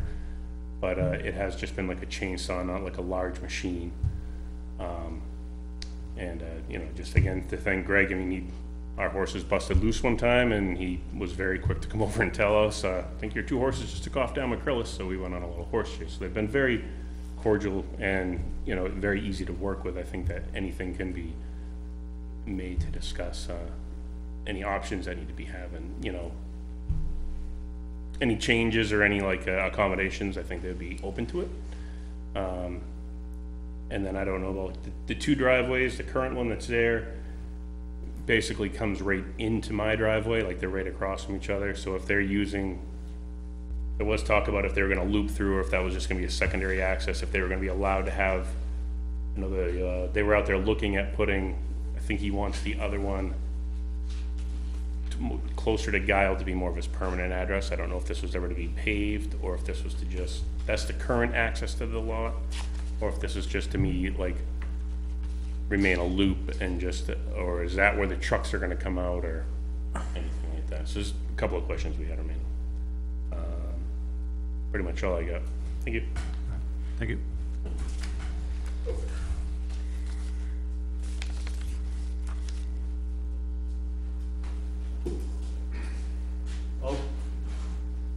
Brian Munro, 107 Guile Road. I abut Greg's lot. Pretty much what he's done there is pretty clean. He's doing a good job. If he wants to, you know, build a house there, build a barn there, I'm fine with it.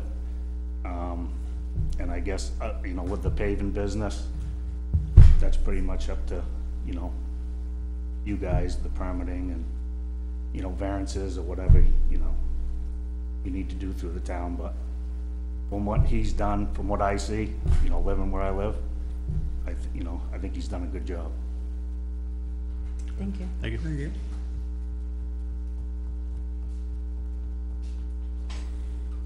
Any other public comment? Seeing none, I'll close the public hearing. It is 8:27. I'll bring it back to the board. And the applicants, you're welcome to come back to the table now. It's closed. All right, so we'll bring it back to the board for further discussion on this. I think there were some valid points to consider that were brought up by abutters.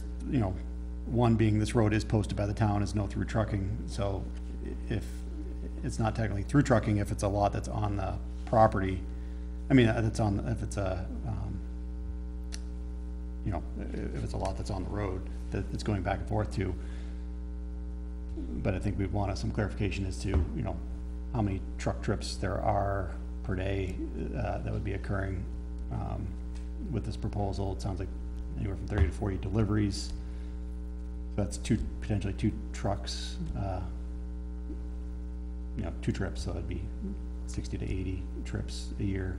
And then the daily, or I don't know if it's every day, you could answer that. The paving business, is that pretty much every day, or Monday to Friday kind of operates, or how often are the trucks coming to and leaving with?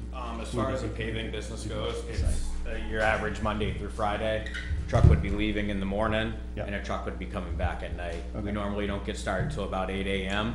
and we would be leaving the yard, and then we come back, our average around 6 o'clock p.m. And it would just be a truck coming back in.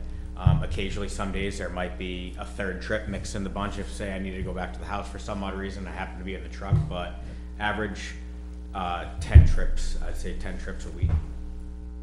That's not, we're not really in. If it's raining, we park the trucks, we don't go to work that day.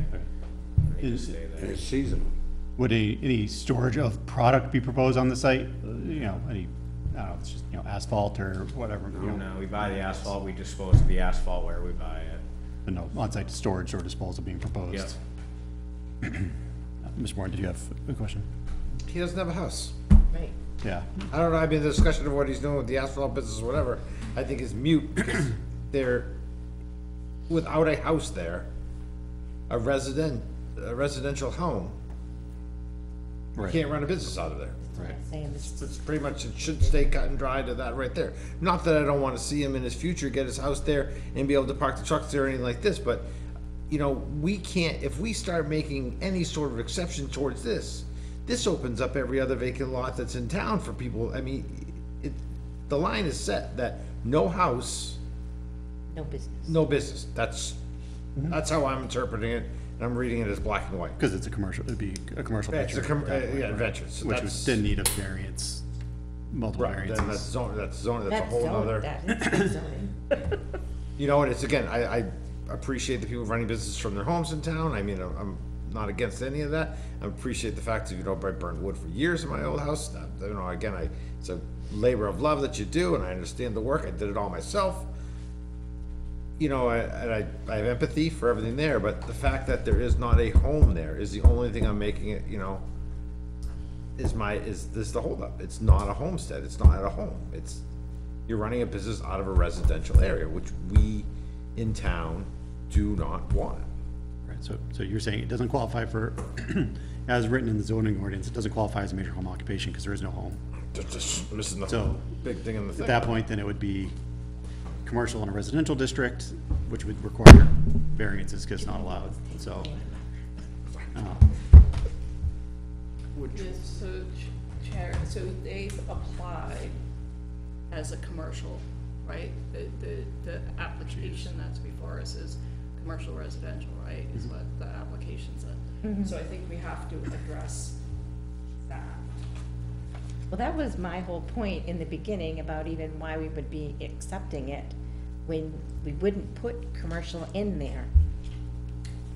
That's why I brought all that up. Well, I think my understanding of application is, it could be potentially totally wrong, but if it's complete, you have to act on that first, so. We'd act on what the And request. then you could deny it afterwards because it's the wrong type, or, you know, they're asking for the wrong thing. Okay.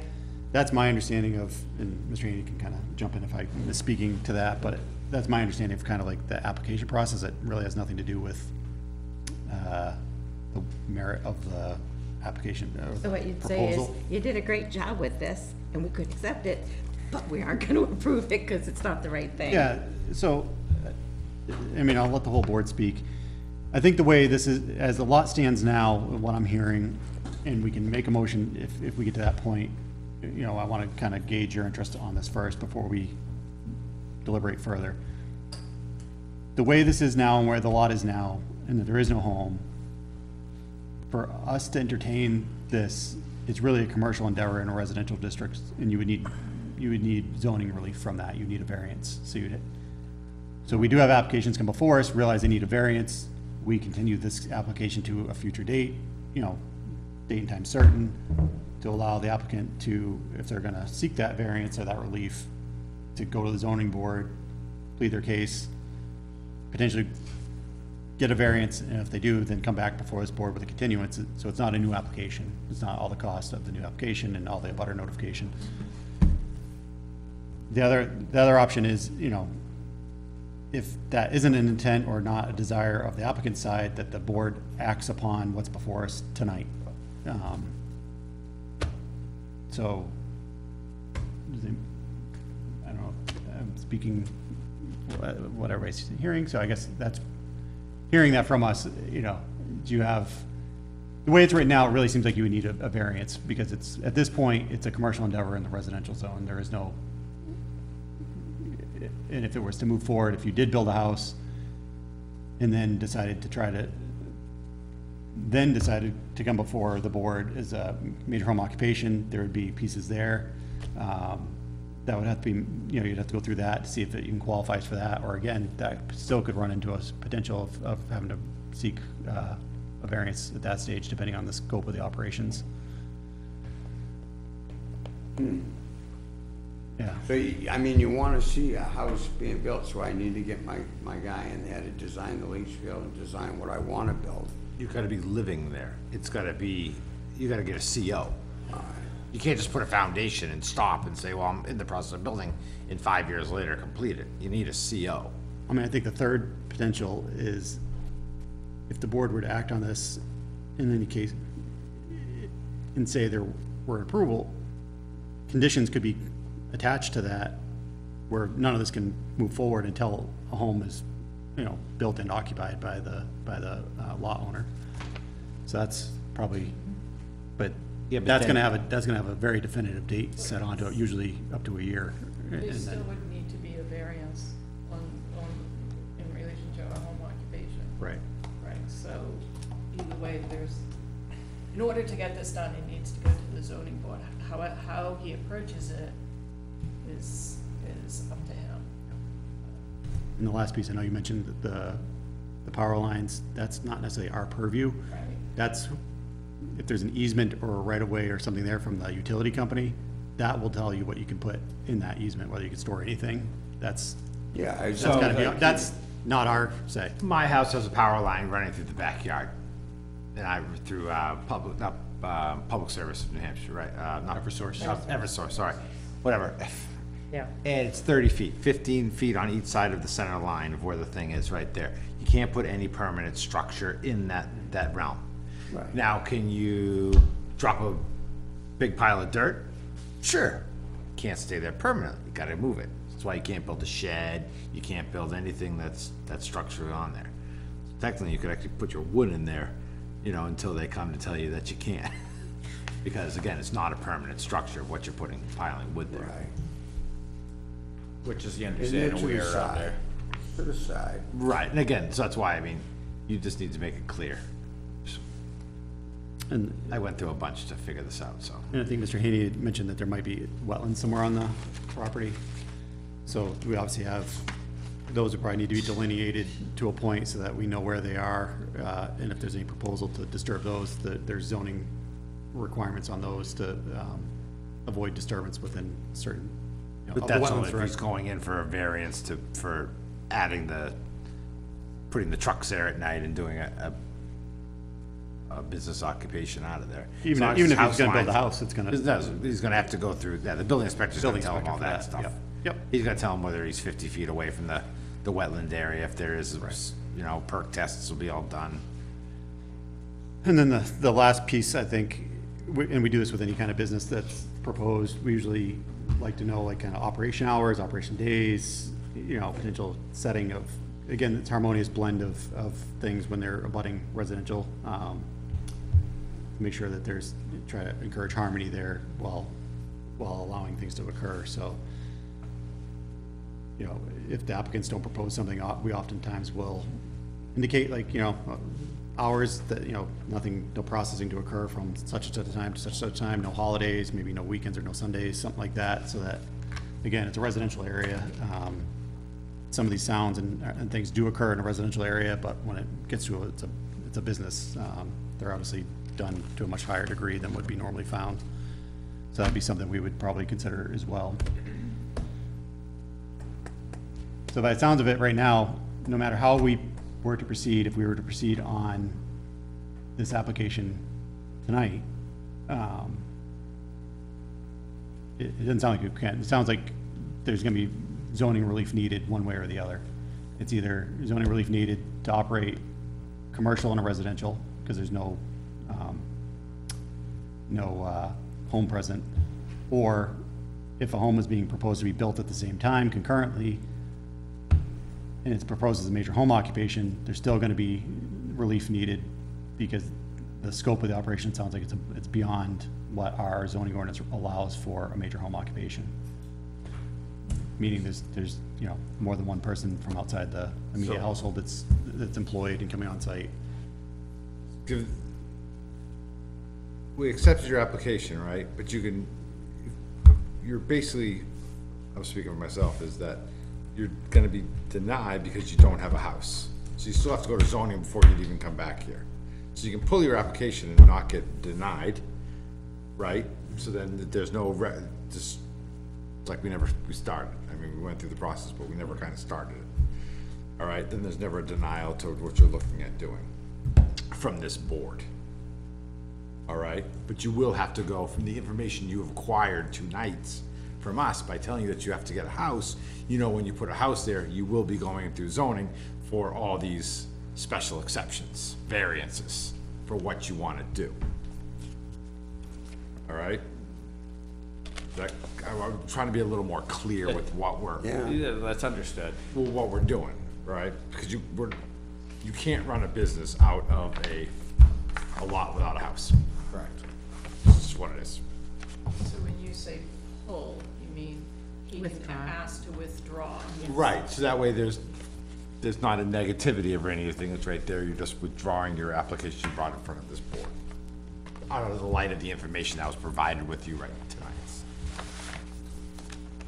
Or if you need time to think about it. You can think I would about it, say we can continue the case to another date and time certain, probably 30 days or 60 days out, probably no longer than that, because then it gets to a point where we run into issues. Oh, he's gonna have to, if he's gonna come back, there has to be significant changes or differences for him to be Right. in front of us. Oh, right, so, which would give you time to consider either seeking that zoning relief, withdrawing the application, or asking us to act on the application as it is, you know, and we can. Okay. So that's. We'll continue it for now. It gives us a little bit of time to do further more research on what we need to get done. Sure. And then we can come back with some more knowledge on. And if the application is withdrawn, we can allow that. It's called withdrawn without prejudice, meaning there's no formal anything. You could resubmit at its future date and it would be considered again. Understood. So at this point. And please feel free to use us for a resource if you have questions, you know. The building inspector, Landy's office. Building inspector, Dale's very good. Blair is our circuit rider, our planner, is a great Resource. asset too, thank you. So at this point, I think we'd continue either 30 days, so the first meeting in August, or the first meeting in September. So 30 days or 60 days-ish. Do you have a preference as to how long you would kind of like to have to consider? August work for you? Yeah. We'll do the August one. August 9th. That's August 9th, and we always say at 7 PM, but obviously all the cases get staggered on and, you know, we see them as they come up. Is there any further discussion from the board, Ms. Mooney? When is the next zoning meeting scheduled? Next week.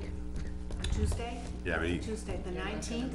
You're gonna make that skip. Probably won't give us enough time. They may not make that, I think, the 30 days, if we go off 30 days to August 9th, it gives the applicant a chance to decide if they do decide that they're gonna seek zoning relief, they would be able to provide that update at that planning board meeting, and then it would So be. you still wanna hold the August 9th schedule then? I think that's the best in that, it gives the applicant,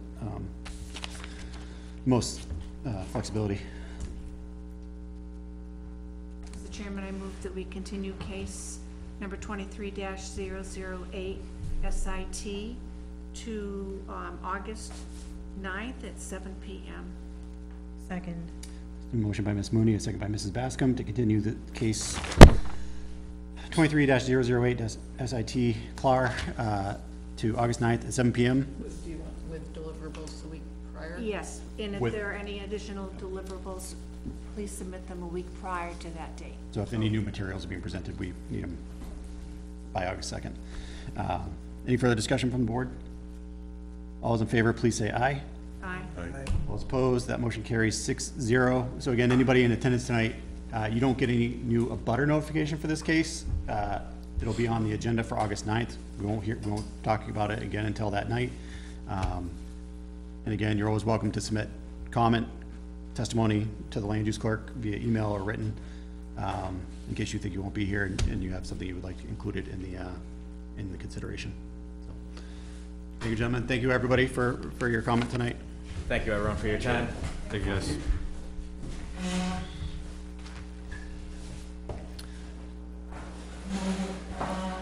The next case on the agenda is a conceptual application for conceptual case 23-001.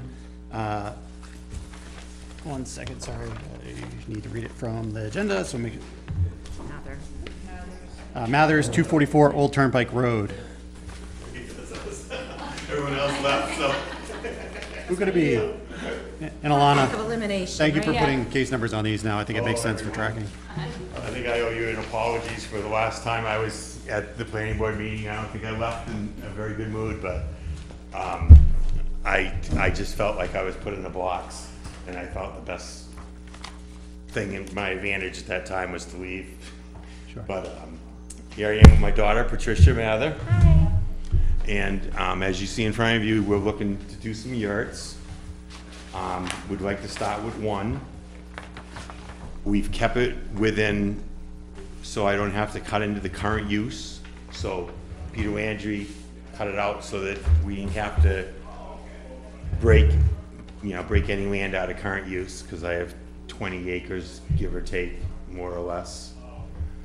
But we wanted feedback from you guys, because we can start real cheap and actually do a yurt without power, and have it really, really rustic. Or we can step it up to our third phase is to actually have septic systems bling with these yurts, so that we can attract the wedding venue that they're putting down on Route 4.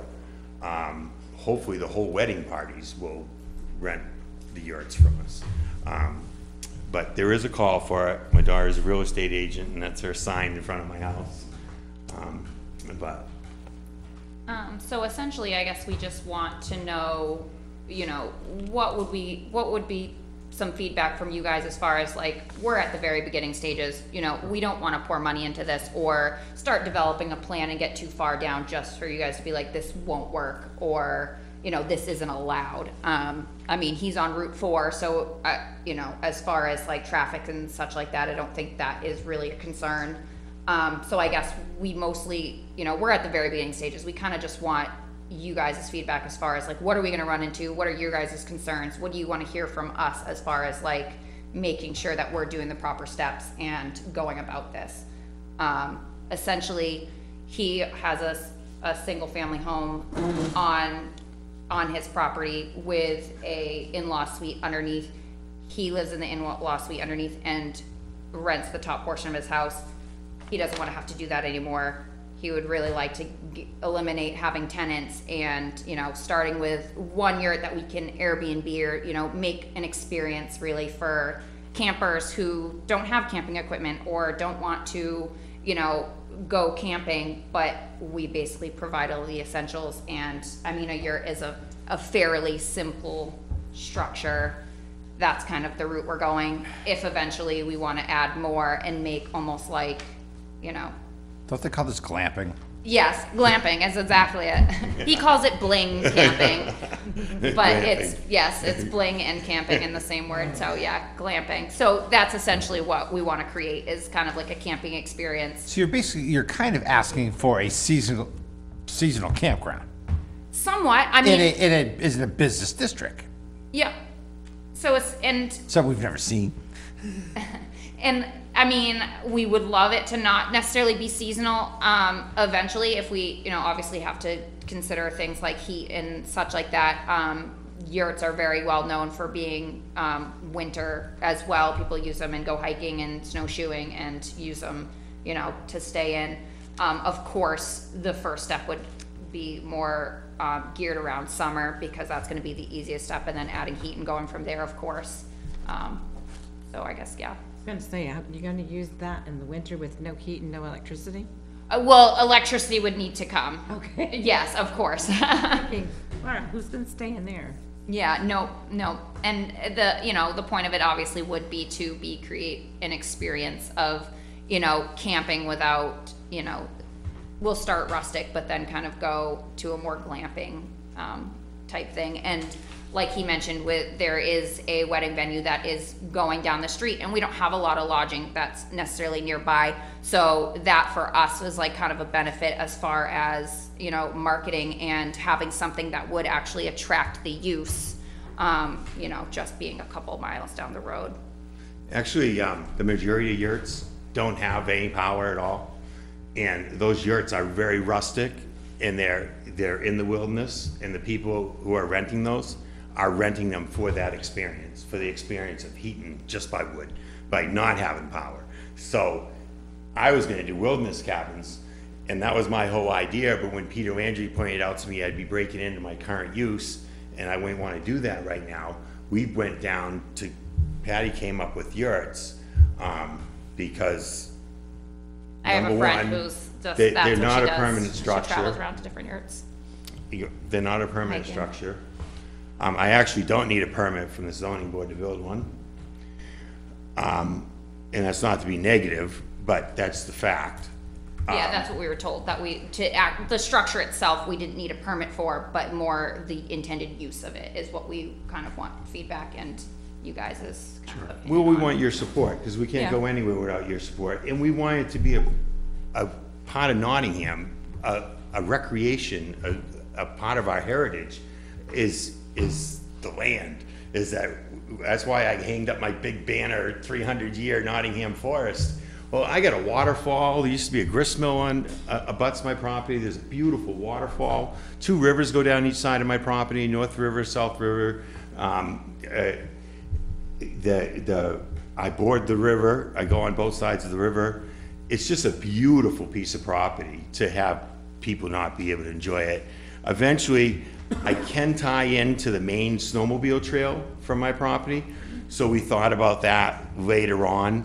But right now, we thought cross-country skiing, being able to fish and do hiking. It's so beautiful out of my property that I think it's a real compliment to Nottingham, you know, that we're gonna make sure it's top of the line, no trash, we want this to represent Nottingham. I'm born and raised here, and I love this town. And it's unlike any other town in New Hampshire. She's a real estate agent. Everyone and their mother wants to move to Nottingham. And it's because we have a great town. We have a lot of good people here, and I love it. I love being here. This town's always been here for me. Unfortunately, I'm disabled, and I'm not getting any better. I do want to be able to have my grandchildren come visit me. I had my first grandson. He'll be a year old in a couple weeks now. And I want to be able to have him stay overnight at my house, not stay underneath my house in the apartment. I don't even want to rent that apartment. I want to hopefully generate, I almost have the house paid off. If I can generate the income from these yurts, then I don't have to rent the house no more. When my grandchildren come over, they can have the run of the place. I do have a family living above me now. Sure, I enjoy that rent, but it's not worth it. I would much be happier with, the people can come and unlock these yurts by just pressing a key code number. You don't even have to see them. They Airbnb, they do everything over the internet. Campground, I wanted to stay away from that because the town of Nottingham has already approved me for a campground. Mary Bonser approved me for a campground. I went a second time with David Smith about the campground. I went to the state of New Hampshire with the campground. And when Dale pulled up my files, he wondered why I had all these files. And he's like, wow, I think the campground's in here somewhere. Well, I've had a lot of ideas, and I wanted to come to Nottingham and do a business there. And when I first bought that land from Mrs. Cooper, I told her, I said, you know, I want to raise my family here and bring another family, another generation to Nottingham. But how to start it, we need you to guide us, because we've researched a lot of yurts. Like I said, they got them without power, they got them with indoor swimming pools, they got them with hot tubs. I mean, they got some pretty crazy yurts out there. And they're actually advertising them now in the magazine that you get at the rest areas. When you get the New Hampshire Camping Guide, it has yurts. You can actually go in the index on the H and They've been around forever, Y but they've and look up become yurts. a lot more popular in more recent years, I think, since glamping has become. Thank you, COVID, right? Yeah. All right, so and again, I'm just gonna back up for one quick second. So conceptual, it sounds like you understand the process, but conceptual for anybody else that's at home watching is non-binding in nature. It's considered informal. They're not engineered plans. They're like, this is a bit surveyed, but it's not fully engineered out. It's a chance for the applicant to do exactly what they're doing, which is to say, we're thinking about doing this. What's the board's thoughts on this? What are areas we should consider? As if we, you know, decide to move forward with it, what would the board like to see, or what should we be mindful of to make sure that we address on a more formal application, either as a design review or a full application? Excuse me, I believe that your plans are completely engineered. You have perk tests on there, septic designs. I'm not sure what more you would want on those plans. So to me, they're probably not fully It's a engineered. If they're scale. fully engineered, we can't even consider them, so. Oh, really? So it's probably I don't think they're Okay, fully engineered. okay, all right. The So lot's, okay, the don't lot's wanna- not built out. don't I wanna don't cut my own see, throat, thanks. I don't see, you know, things that we would expect on a fully engineered plan, which would be like, you know, grading profiles, you know, all those things, so. Oh, I have one in my car I could show you if you really want to see no, that. So, what we have Thank you. before us is acceptable, in my opinion, for conceptual, for this sake of this discussion. That fills me in on one more thing that I'm gonna need, is more engineering. So, Eventually. Eventually. Potentially, yeah. Yeah, so. Potentially, or. Important. Depending on what discussion is and what you decide to do, if you went forward, you know, there's application checklists, there's requirements within that, there's things you can ask for waivers for, you know, like, for example, if your lot is much, much larger than this, sometimes one of those things that is often asked for a waiver is to not provide contours for the entire lot, because, you know, if you're at the front of it and there's 100 acres behind it, well, you know, everything's proposed here, so that's a common waiver, so. Okay. So I'll let the board go ahead and open up, or I can go through my quick notes on it. And I'll just run through mine. So these are just things that jump to my mind. Again, they may not be pertinent, but things I look at if this were to be proposed. Some of what you discussed tonight helps us understand, you know, right now you're not looking to operate this as a campground. You're looking at one yurt. So it's not necessarily, I don't think it would fall under a definition of an accessory dwelling unit, 'cause it's not necessarily being looked at as that. It's detached, that's the other part. So if it was a detached accessory dwelling unit, it would need a variance. Your property does appear to be in the designated river corridor, like we mentioned in an earlier case, which is subject to the Shoreland Water Quality Protection Act through NHDES. So there's potential permits that may be in limitations that are set forth through there. So that's one area to go look at if you haven't explored it yet. Again, that would require notifications of permits from DES and notification to the local river advisory committee, which I believe is Lamprey River Advisory Committee. You may, depending on the scope and scale, and generally the board would require consultation of it anyway, would be a potential permit from New Hampshire DOT for the driveway, because again, they control access from the state routes, not us.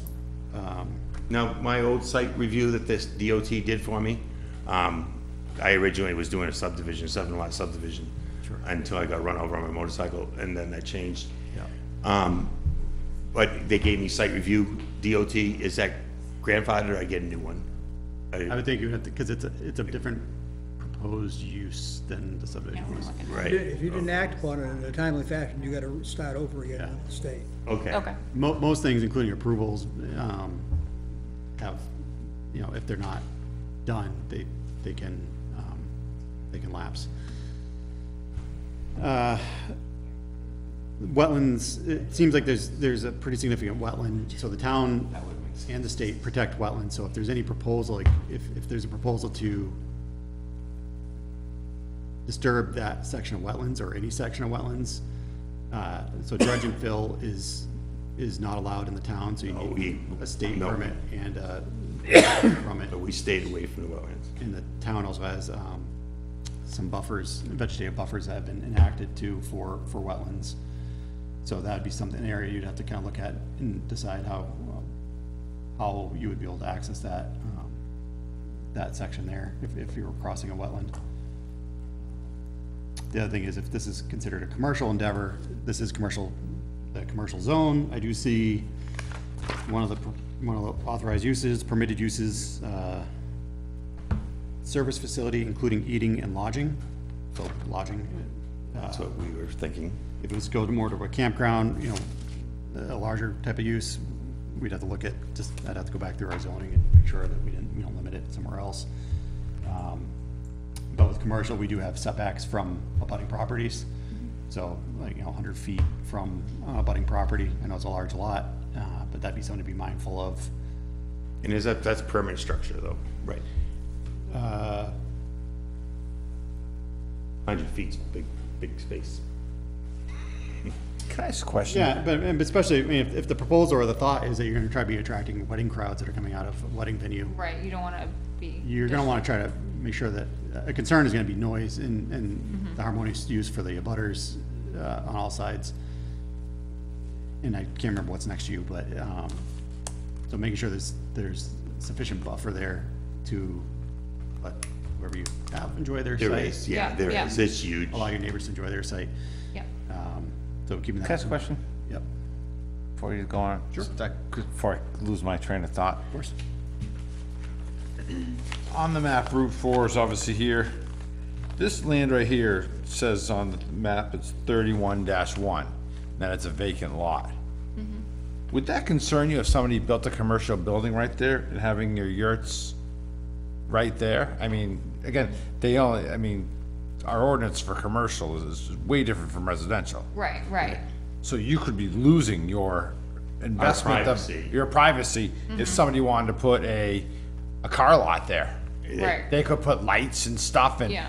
I'm only bringing that up that's why I just question what, not that I'm opposed to what you're doing around this, but you know that this is something to think about. Yeah. Right. Right, yeah. So you will be at risk if somebody does sell that since you don't own it and wants I to don't make own it it. anymore, but I dug all the holes in it. If they can blast that chunk of ledge out of there, God bless them. But And where I again, put it's the commercial. house- I'm just, But no, I'm I'm just fine. bringing Like that I up. said, Yeah, but- so when we've looked at like location and where it would go, because don't ever think it'll never happen. Because let no, me tell for you, sure. Oh, believe me, I'm in real estate. I see it happen all the time. Yeah. But like, when we're looking at location, we are considering, the buffer of our own land around it, and making sure to keep that. Because I mean, well, with just the from your trees. plan here, it looks like you're right on your property Right, line. right, So it's like yeah. there is no buffer from where your Well, I own future all- screening area is to the land right there. Like I said, I own all the way back. Oh, I see. I know the law. Behind all those houses. all the way back, right? Right. But your plan for here Right, and those were kind of does preliminary not reflect plans. if you do that. Right, I'm saying even if they put that car lot in there, I'm not saying that, Carl. I'm just saying, even if they did wipe out those trees, Sure. I left a buffer of trees. When I cut that land, I cut that land 5 different times to make sure that I made sure it still looks like a forest. Not like Dan Regan, who wiped out 160 acres on the side of me. I was disgusted. I almost killed him for that. So it's just that I love my land, I love my trees, and I really took my time to selective cut that land with the county forester, several of them, and went around and marked trees, and each time I logged, and I built my house from my trees, and I sold trees, but I just put so much work into that land to always make sure that when I did the lot line adjustment to my neighbor John, I told him, I said, John, I'm leaving a line of trees on this lot line adjustment. On one side of that line of trees, I own them. The other side of that line, you own them. I hope you never cut them. I said, because I'm selling you this land, my lawyer's asking me why I'm selling it to you so cheap, but I don't like owning your lawn, and he didn't like me owning his lawn, so, you know, and he's a great neighbor. So, I worked real hard to keep that land private. Phase 5 is after the yurts, and that's when we cross over the Rock Forge, and we put 4 wilderness cabins out in those woods, because I really want wilderness cabins, but like I said, we're sitting here, not, current use is really expensive when you go and start breaking up current use land. So, 10%. yeah, so we used to say we're Never staying done away that. from that for a while, and hopefully. Oh, yes, I know. There is a chunk of wetland on that lot I sold.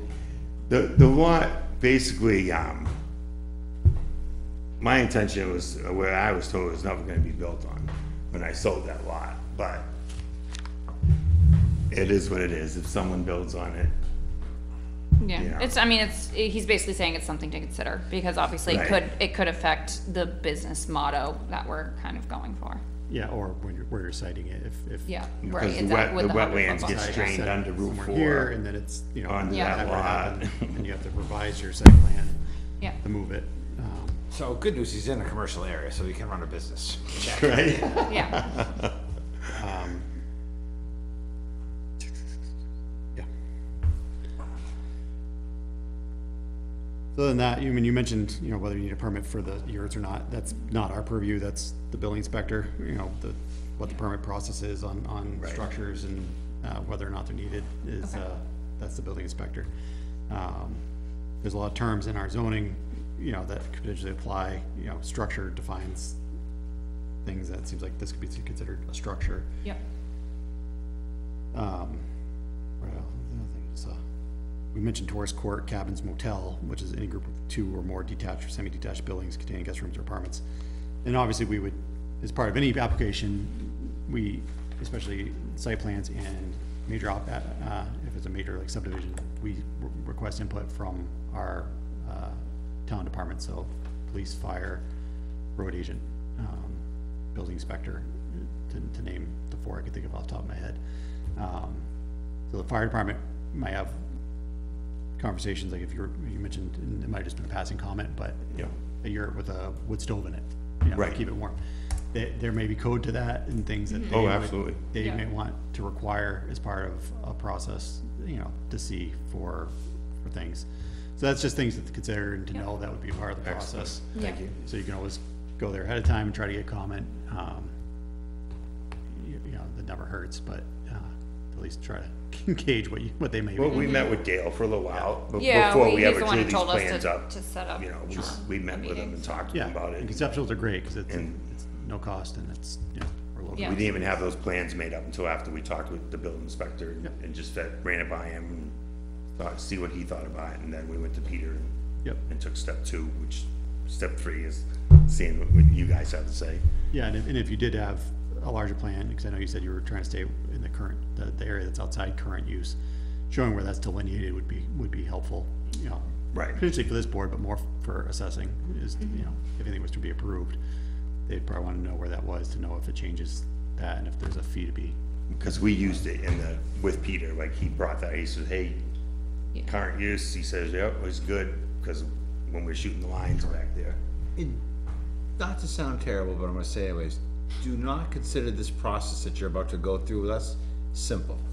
Oh, no. no. Because Oh, no, see what we need just watched? parking plans, you need well, again, it's not something, you know. I went through that's gonna USA Springs with you guys, man. Me too, I was sitting on the. Oh, zoning hey, board. dude. Not fun. Amazing. Because there's a lot that, because when you're actually proposing a new business on Route 4. Correct. So, and like every other business that's out there that comes in front of us, you're gonna deal with parking, lighting. Oh, no, and all of it everything has that's been gonna go taken along into with it. consideration. Fire department, I thought. Right, it's not just Right. it's a whole business perspective is what you're gonna bring in front of us. Right. So you're gonna be treated like a new business Yeah. coming in front Exactly. of us. You know, road frontage coming in, state permitting on your driveway, because now you're running a business in there, it's not a residential driveway.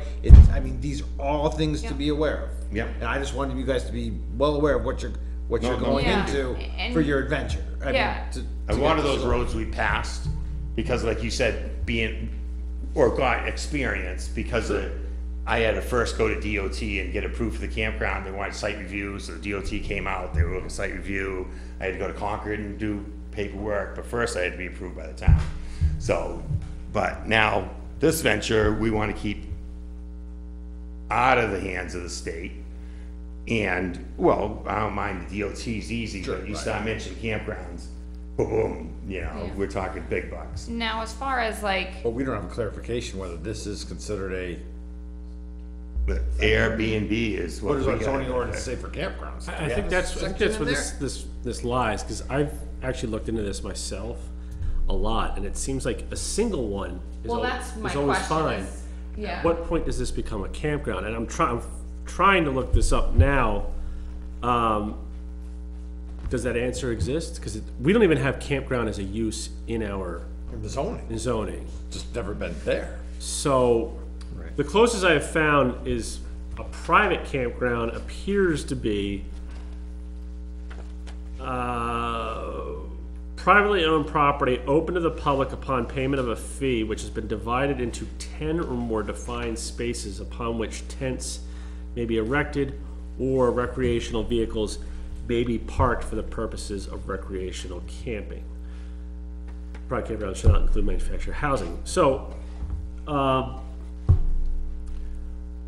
you know, I think that's the consideration. I think one, you kind of fly by, because yurts are typically built on a platform, a raised platform, right? And that's usually what happens.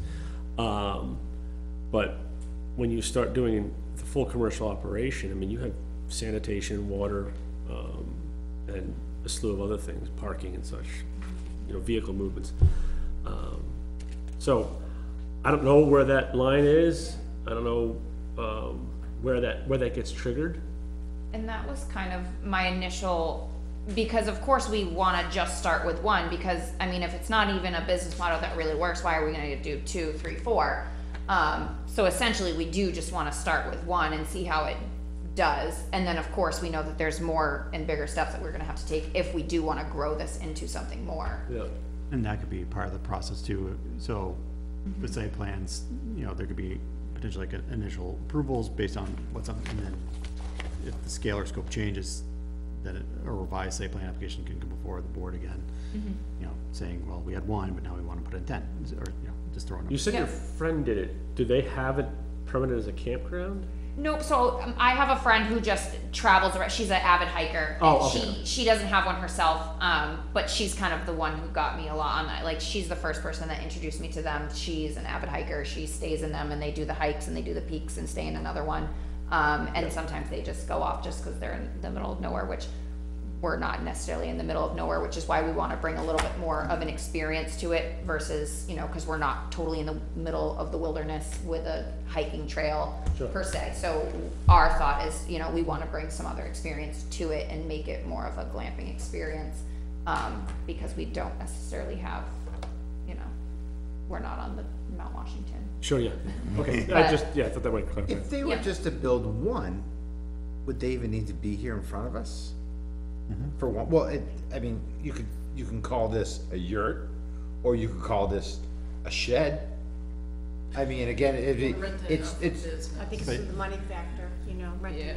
That's why If they were just putting We a were- yurt on for their own personal. that's where I Right, we got. were pretty sure we didn't need approval if he was just gonna, which, It- I mean, of course, we wanna build one anyway, because for not even rental purposes, but. Right, But we family knew and that friends. if it came to renting it, that's where we I we're should have getting put the, that out there finding when I out said what it. we need to know or what we need to do, and. I didn't need a permit, I should have said that, because that was quoted to me.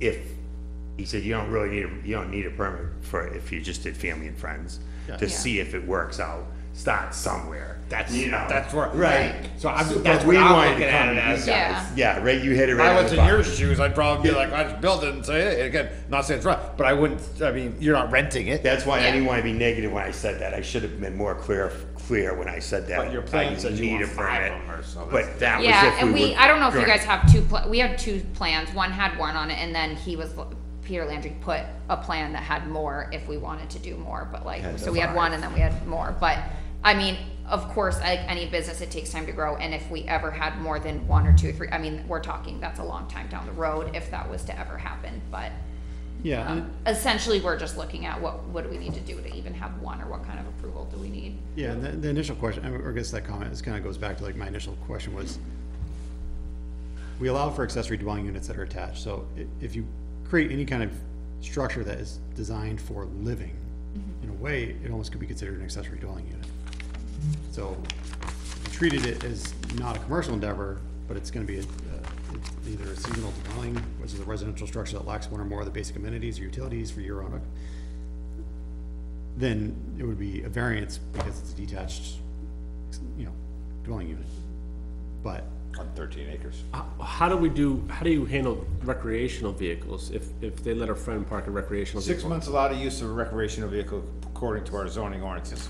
Can't have a place it can't be sitting there for a year. Right, so if they did a year that was seasonal for 6 months, I don't see where that would, that's where I've seen most communities. Like, they don't, even if you rent it out, commercially, even if you rent it out, they don't tend to permit that. They would just let you do that.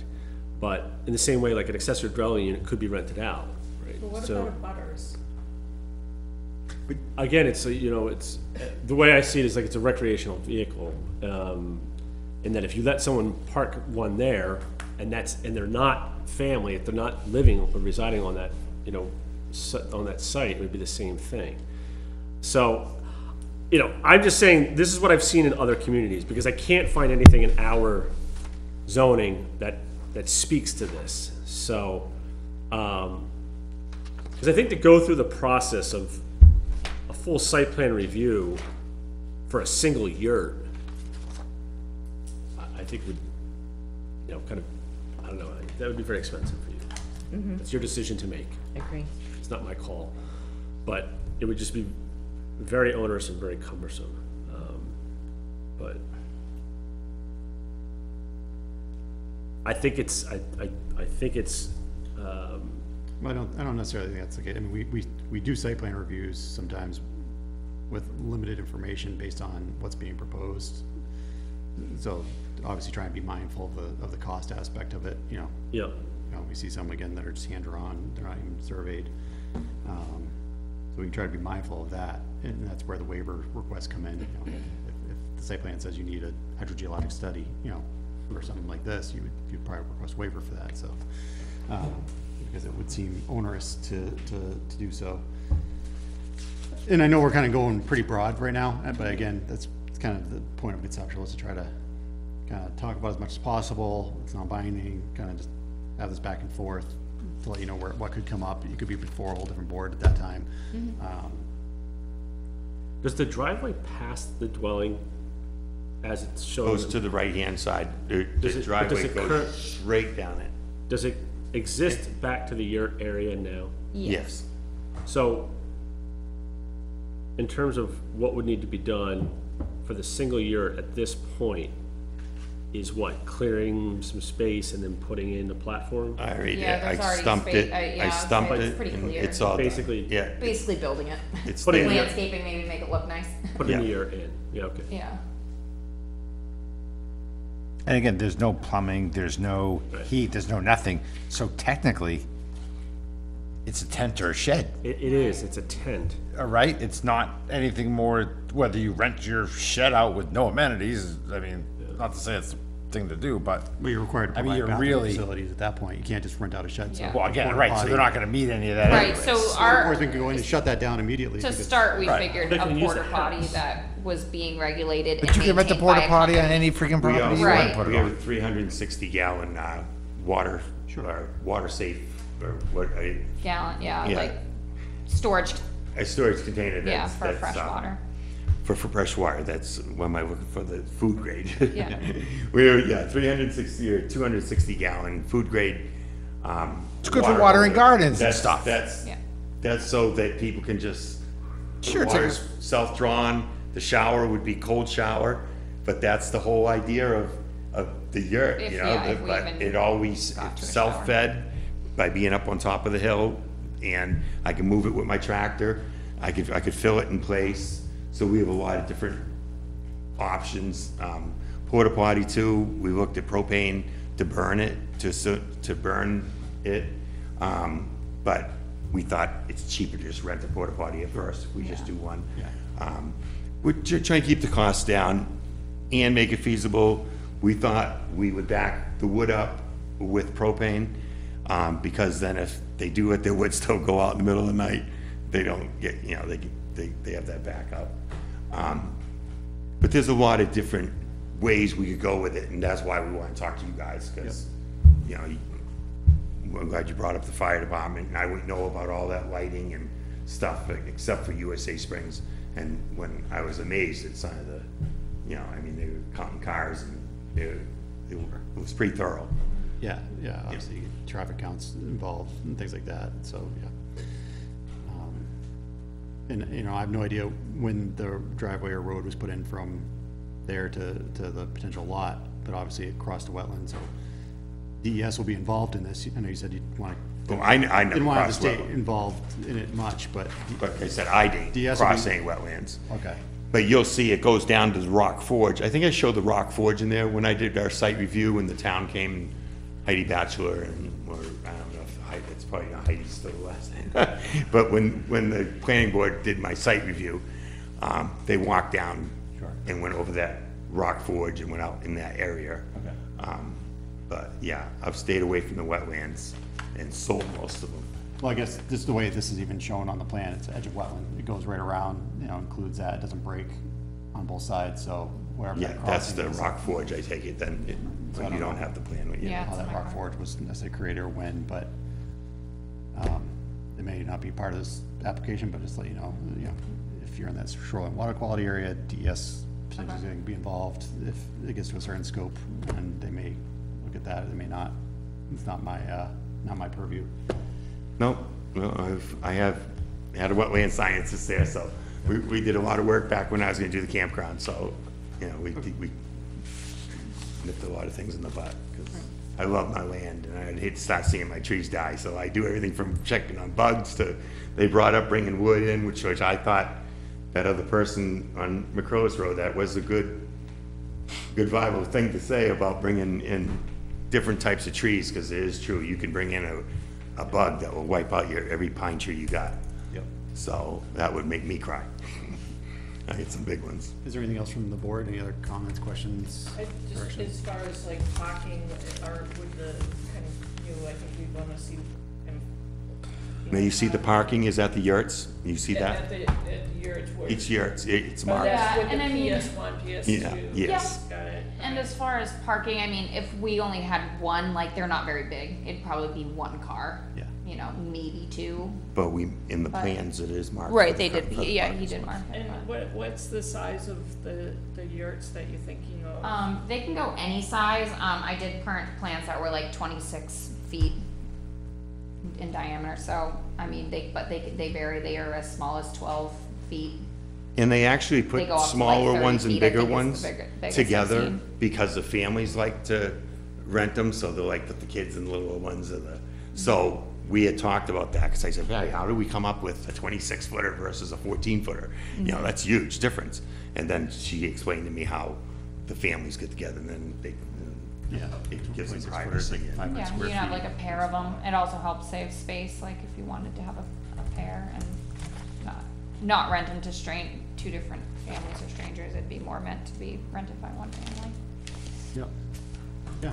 Just a real healthy, clean venture. Sure. I mean, that's what something really down to nature. I've been working on raised gardens because of my handicap, and I got a 100-foot one I'm working on right now, and I want them to enjoy all that. I want them to be able to be down at the yurts, be able to pick some fresh fruit, enjoy my property, because it is a beautiful piece of property. It's just gorgeous. You can snowmobile it. Just really taking really good care. I'd love you to walk my property. You would love it. No, so I think, again, and then signage, anything proposed signage, there's stuff in the zoning about signage. Yep. Where that could be placed anyway, because you're in the right of way of the state, would be so we have stuff in our zoning about signs, and the state would probably have stuff as to where you could potentially put a sign. Okay. because you're, again, there's sight lines, there's right of way that they own, all those things, so. Now, they things have to one think in about. front of my property that they advertise, like the farm on Garland Road, the goat farm. So I would think that they would allow me on that. Sure, yeah, the state's got requirements on how to get on those signs, I think, Yeah. how often you're open and everything too. From knowing a friend that had one on a sign, it was a process. More more regulations. But, no, it's just you have to, they don't want a bunch of, so it's, Yeah, but keep there it is a simple. process for that, if that was your plan, as opposed to like your own standalone sign, so. So some Or things to think both, about, hopefully. again, if you went forward with the site plan, you know, at this scale, I think there's a lot of things you could potentially ask for waivers for, you know, so you're not engineering out like crazy, you know, bathrooms, parking, lighting, those kind of things are, kind of be mindful, trying to setbacks from abutting properties. Those are all be kind of things that would be looked at, and again, any kind of development or change in that, the state regulated areas, that's outside our purview, but we always, if there's approval granted, it's always conditional with, you know, all necessary state permits and blah, blah, blah, so. Yep. So I think. So we should go to the state and have someone come down and talk? I don't know walk if you would around have with to, I mean. I went if up you were there, to- it's, Again, it's the scale of potential 1 year, and if it's, you know, 1 year and it's so potentially 1 or 2 extra cars a day, you know, DOT may just say, yeah, your driveway permit's fine. If you were to potentially propose 6, 10, 12, I don't know where their threshold would be, they may have different requirements for your driveway. absolutely. Okay. But we always just condition to make sure that they're at least checked with and notified, because sometimes they have things that, you know, again, we don't control that access. That's all. No, and I've always had a good rapport with them. They seem like nice guys. But who knows who's in there now? But one good thing I do have is nice. Nice straight section. I do have a question as far as the porta potty goes, because essentially we mentioned renting one, which would be, you know, easy for us because would be maintained by the company regularly and yada yada. What is, as far as like, because I have seen yurts that have like actual built, you know, just same situation, but it's not one that's being brought in and brought out, like a porta potty that's an outhouse basically built.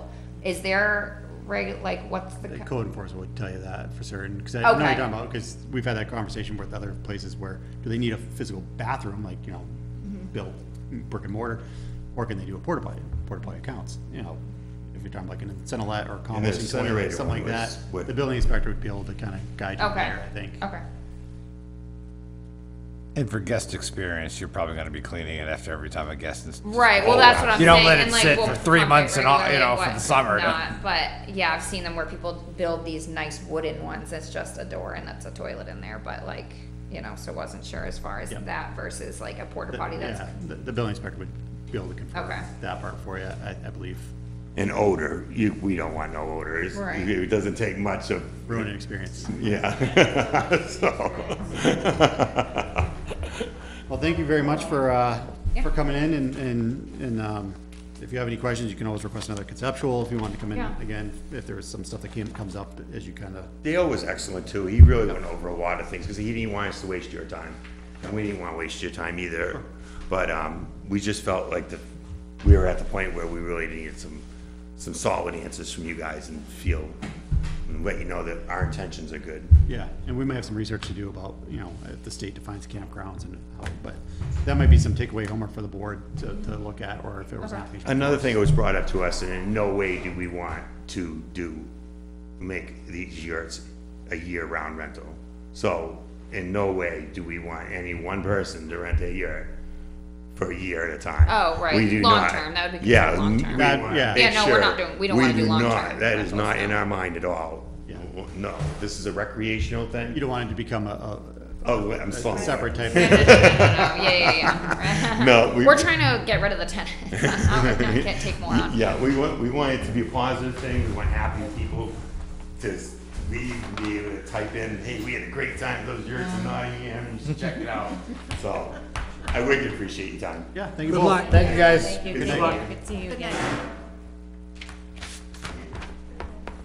All right, next on the agenda, public comment. We always reserve a portion of the night to hear from the public if they so choose. There's nobody here, so we will move on from that. Approval of minutes. We had minutes from June 28th, 2023. We're actually doing pretty well on our minutes. We're staying caught up, which is great. Good. Thanks to everybody for that, and especially Lana and Kelly and Sue and Rachel. Jeez, the person actually types them up. Thank you. I'm embarrassed. It's a long night. So I only had one edit. So line 55, after the end of the sentence ending in authority over, I was going to add an additional sentence because I know this was discussed. Alternatively, the applicant can withdraw or amend the CUP application. That's line 55, adding a sentence in between after authority over, adding the sentence. Alternatively, the applicant can withdraw or amend the CUP application. I know we gave him that option.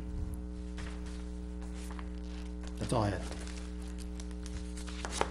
Everything else is great. Mr. Chair, I'll make a motion that we approve the minutes of June 28th, 2023 as amended.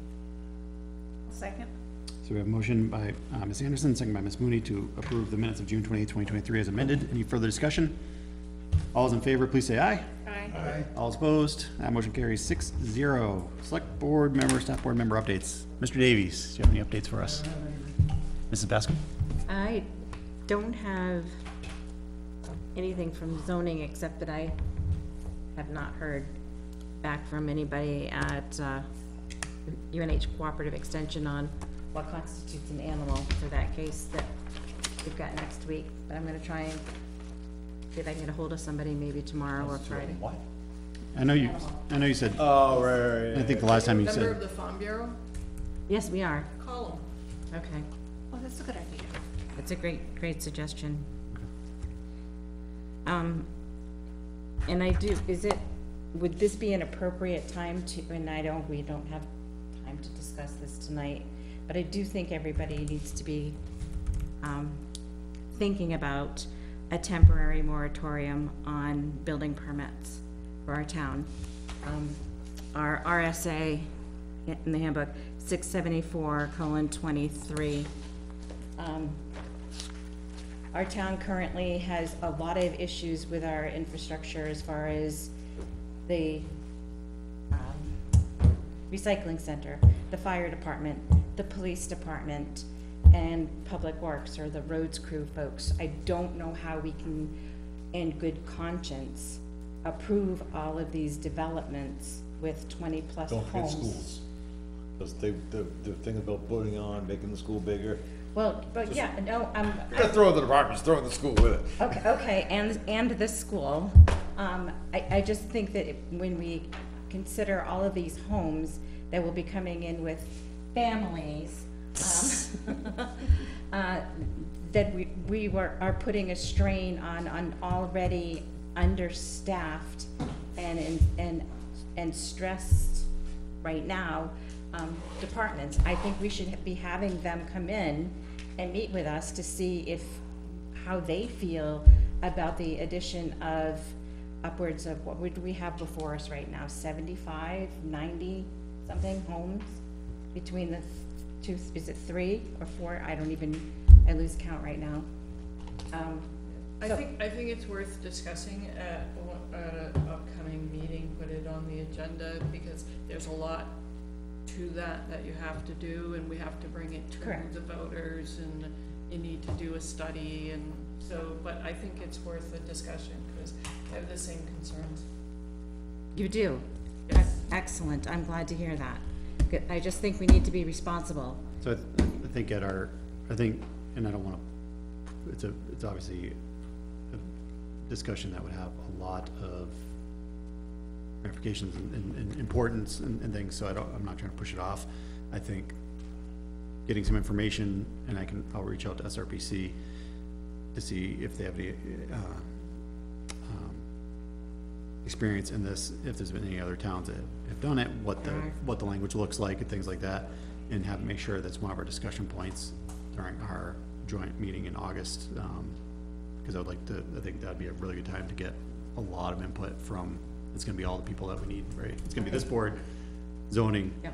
building inspector, hopefully, potentially, the Conservation Commission, possibly other town departments if they're able to join us. Can we put an invite out to them? And I don't mean to interrupt. Yeah, but I thought apologize for that. it may have, but if not, I'll check in with Alana, to make sure that we do get an invite and request specifically that they join us and that, and if they're not able to, that we get sort of some discussion points out to them so that they can provide comment back.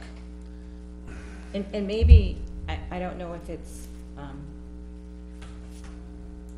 right to ask, but there are other towns that have done this. Could we maybe have somebody come and talk to us about that at some point and how that, or get an idea on how that worked for them? Because I know that there are towns that restrict how many homes are built each year within their communities. Well, I think there's two things. So I think there's the RSA about the moratoria, and then like Rollinsford seems to have a very low growth ordinance. This is a town I can think of that's local. I feel like they only distribute certain more building permits.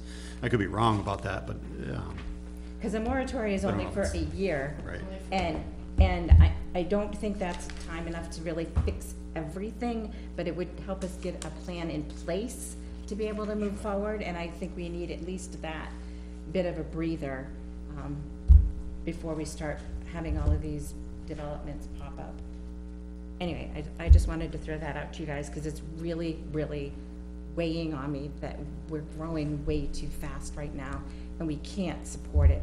I just don't want to see our town go bankrupt and this to be a bust. And I see that coming if we don't do something. I don't think it's that the town's gonna go bankrupt, it's gonna fall apart first, and it's already doing that. Yes. Roads are falling apart, the buildings are falling apart. But don't rule out the bankruptcy, because I know of communities that have gone bankrupt because they can't support what needs to be They done. start to fall apart first. Yes. And we're falling apart. yeah. Okay, I'll reach out and see if we get some information. I guess that brings up a good point too. So what I'd ask for the board is that maybe at the next meeting, the planning board meeting, is if you have any kind of list of items that you would like for us to consider or to address at that joint planning board, that joint meeting in August, that you bring them to that next meeting and or email Alana or myself, so we can just start compiling a list, because it helps to have that on the agenda for everybody that's gonna be present. So like, here's some things we're thinking about talking about, maybe other things that come up, but at least it'll get some points out. People could think about it ahead of time to make that meeting as productive as possible. I won't be at that meeting, July 26th or the August one? August. Okay. I just want to say that Buzz and I were on the planning board back in the day when Skip Severance was chair. We did have a moratorium on building on major subdivisions. And it gave us time to catch our breath and see where we should be heading. Has RSA changed since then? I don't know. What was the RSA, 674? 23. Something? 23. 23. It looks like it's Don't forget our master plan July either. 11th, Right. 2008 was the last time. Is We haven't there- got to that yet. There are some towns that have put moratoriums in and they're getting sued by the developers. Well, we were too. Bob and I moved into town because there were only 2 building permits allowed per month, and it was based on your residency and how long you owned the property. As soon as we moved in, it got tossed out. Anyways. Yeah, I saw some It's town historical. reports about that. historical. You got points for third number room, but, 674, 23. all right. All right, Thank you. Mr. Moore? I don't think our town's falling apart. I think we have a funding issue where what people are demanding and what they want, we don't have the money to spend. Come on down my road, Which- I'll show you the big, huge pothole that's in there. And you know what? I would love to be able to fix it. It's a speed bump. Absolutely. It's a tire buster. So the good news is, we did just hire 2 people more for the highway department. We do have 4 other applications for the supervisor position, so we are actually looking at getting that actually for the first time. There's a chance we might actually have that fully staffed. Whoa. Are So these newbies? these are all people with experience and other things. Okay. But So they're newbies. they're not just a guy that never handled a backhoe. I mean, these are experienced, qualified individuals. Some have Class B New to this town. licenses and Okay. new to this town, yes. Okay, well, no, I meant new as in like they needed some experience? No, these Or are guys- they very, very experienced folks that can? go. There's a lot of get up and go that are already Good, there. good, So, good. we've had a more than surprising amount of, for me, it was surprising, but I'm very happy to see, inquiries about the jobs and everything like that, which is good. So, we Good. did have a good candidate pool to pull from, so, which was nice.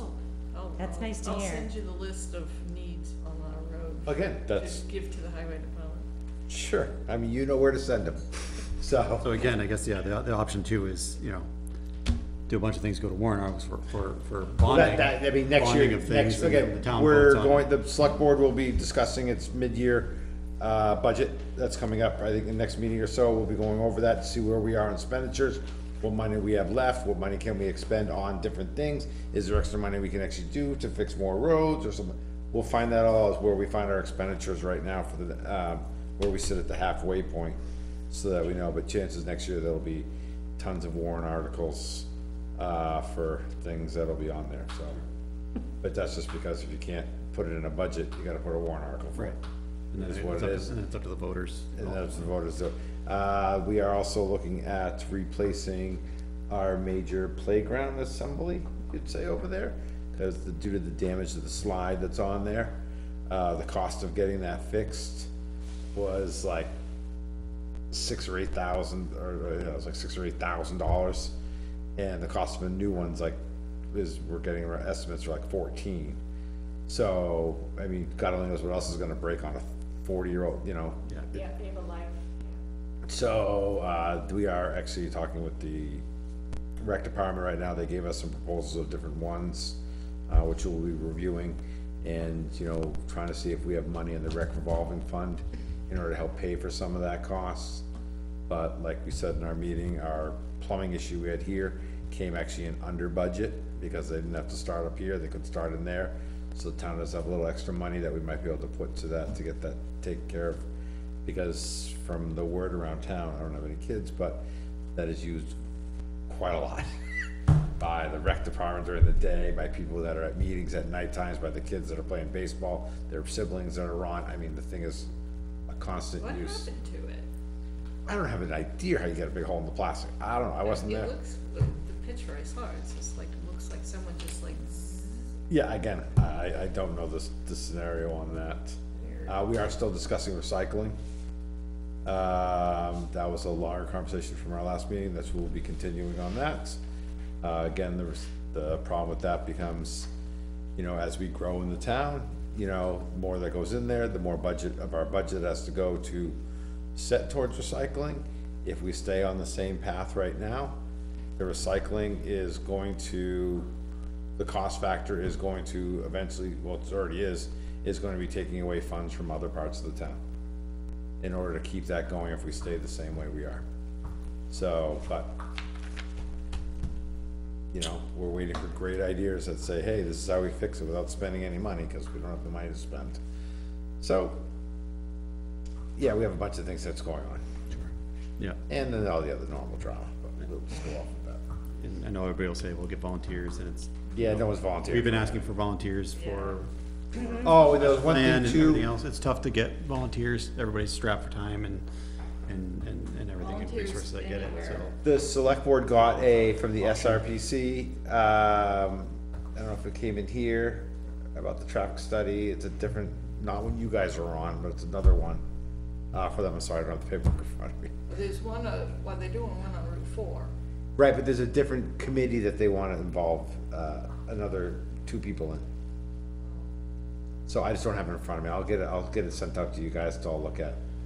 But it came in front of the board of us selecting 2 members, and I'm like, well, it's SRPC, it should be coming to this board, and the select board will say, this board here should be probably helping, set up who's gonna be on that committee, since it'll be more directly affecting this board.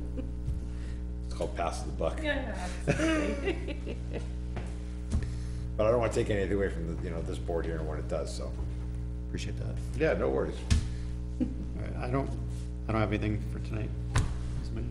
We had a commission meeting scheduled for this Monday, but we had to postpone because we did not have a quorum. We will be hopefully assembling next Monday So I'm making an appeal to the public that if you're interested in conservation and those types of issues, we could really welcome you as an alternate. Thank you. I got nothing. I just, one thing, just, you were talking about this moratorium, I had put this together just coincidentally for Jen in a discussion I had with her. And in 2020, we had 9 cases, this is the planning board. Oh, yeah, perfect, good, thanks. 2021, we had 17, 2022, we had 18. And so far through essentially this meeting, we've had 9. So we're on track to probably have about the same as the last couple of years, which is about 17, 18 cases. Now, mind you, these are cases. Correct. Right? This is not building lots or anything like that. It's just cases. So it shows that, you know, the last 3 years, assuming this one continues at its same pace, you know, these last 3 years are pretty much in line. But a big jump from 2020, you know, which was only 9 cases. So just adding it to this moratorium discussion, I happen to have the information, so I thought I'd offer it up. Yeah, and that's probably cases of subdivision design reviews. Yes, it's design reviews, it's not preliminary consultations, Right. it's design reviews, and I would not double count design reviews, so, right, like if this one comes before us, but basically it's design review and site plan review and subdivisions. So realistically, we've had probably a lot more applications, because you get, you know, we treat them separately, the review of it's done multiple times, but yeah, we've been very busy, for the last number of years as a board. So I just wanted to point that out. With regards to just generally speaking, you had emailed me about the escrow. Do you want to talk about that, or is that just something you want me to look into? Sure, so I emailed a question, there was a question about when we have third-party review, CMA engineers, and whether or not, you know, we realize we don't have a process really hammered out very well with, you know, we haven't required the applicants to create an escrow. We talked about doing that potentially as part of an application, and set a threshold if it's major subdivisions or site plans that are, you know, that there's some threshold that requires the applicant to set up an escrow of $5,000, $10,000. 5,000 seems to be a standard number. To avoid the point of, we send out a CMA, they bill us as a town, say the applicant decides to just go away, well, the town's on the hook for $5,000. So escrow is putting that money in there first before we can send it out, and to make sure that the applicant is the one that's paying for it, which is what the regulations read. Yeah. Yeah, in communities that I've worked in the past, that's how it's been done. If the board decides that it's gonna go have a third-party review, then at the same time, it's like in parallel that you're getting the scope of work from the third party, you're also asking the applicant to set up an escrow, so that essentially they would time each other in, and is what I've seen. I can get a little more specifics from the other community I'm working, because we're actually dealing with it right now. I can look into that a little bit more, come back to you, but that's what I've seen in the past. Is there was never a trigger threshold, because it's always been your decision as to whether you want them to do a third-party review.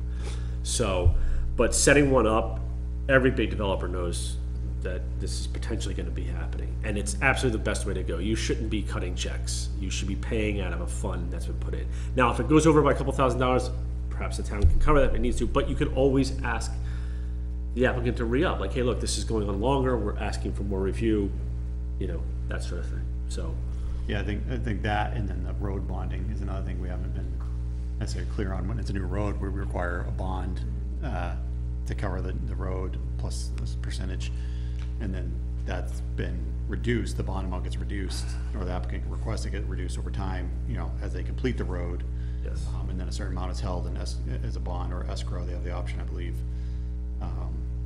until a set period of years, and then it can be released fully.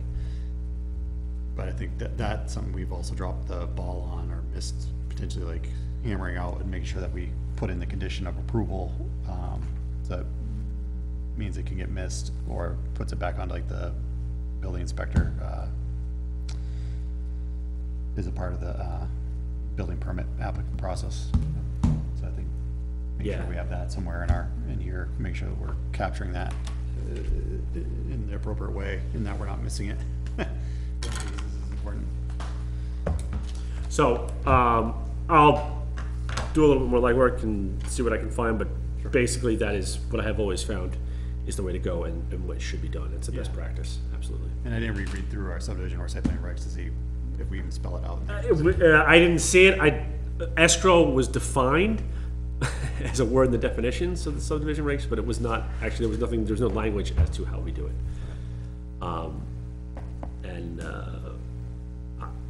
Yeah. Can we just add it to the checklist? I think that's, yeah, I feel like it, Yeah. yes, let me, I think how, immediately, yes, to make sure we don't miss it. Long term, we may need to. yeah, does it actually go into the regulations, or is it just part of the, as you had mentioned, the payment schedule? The fee schedule? Okay. That it could potentially be. Perfect. Thank you. Yep. Do you have anything for us? No. All right, anybody else have anything? Motion. Second. We are adjourned, everybody. Thank you, everybody.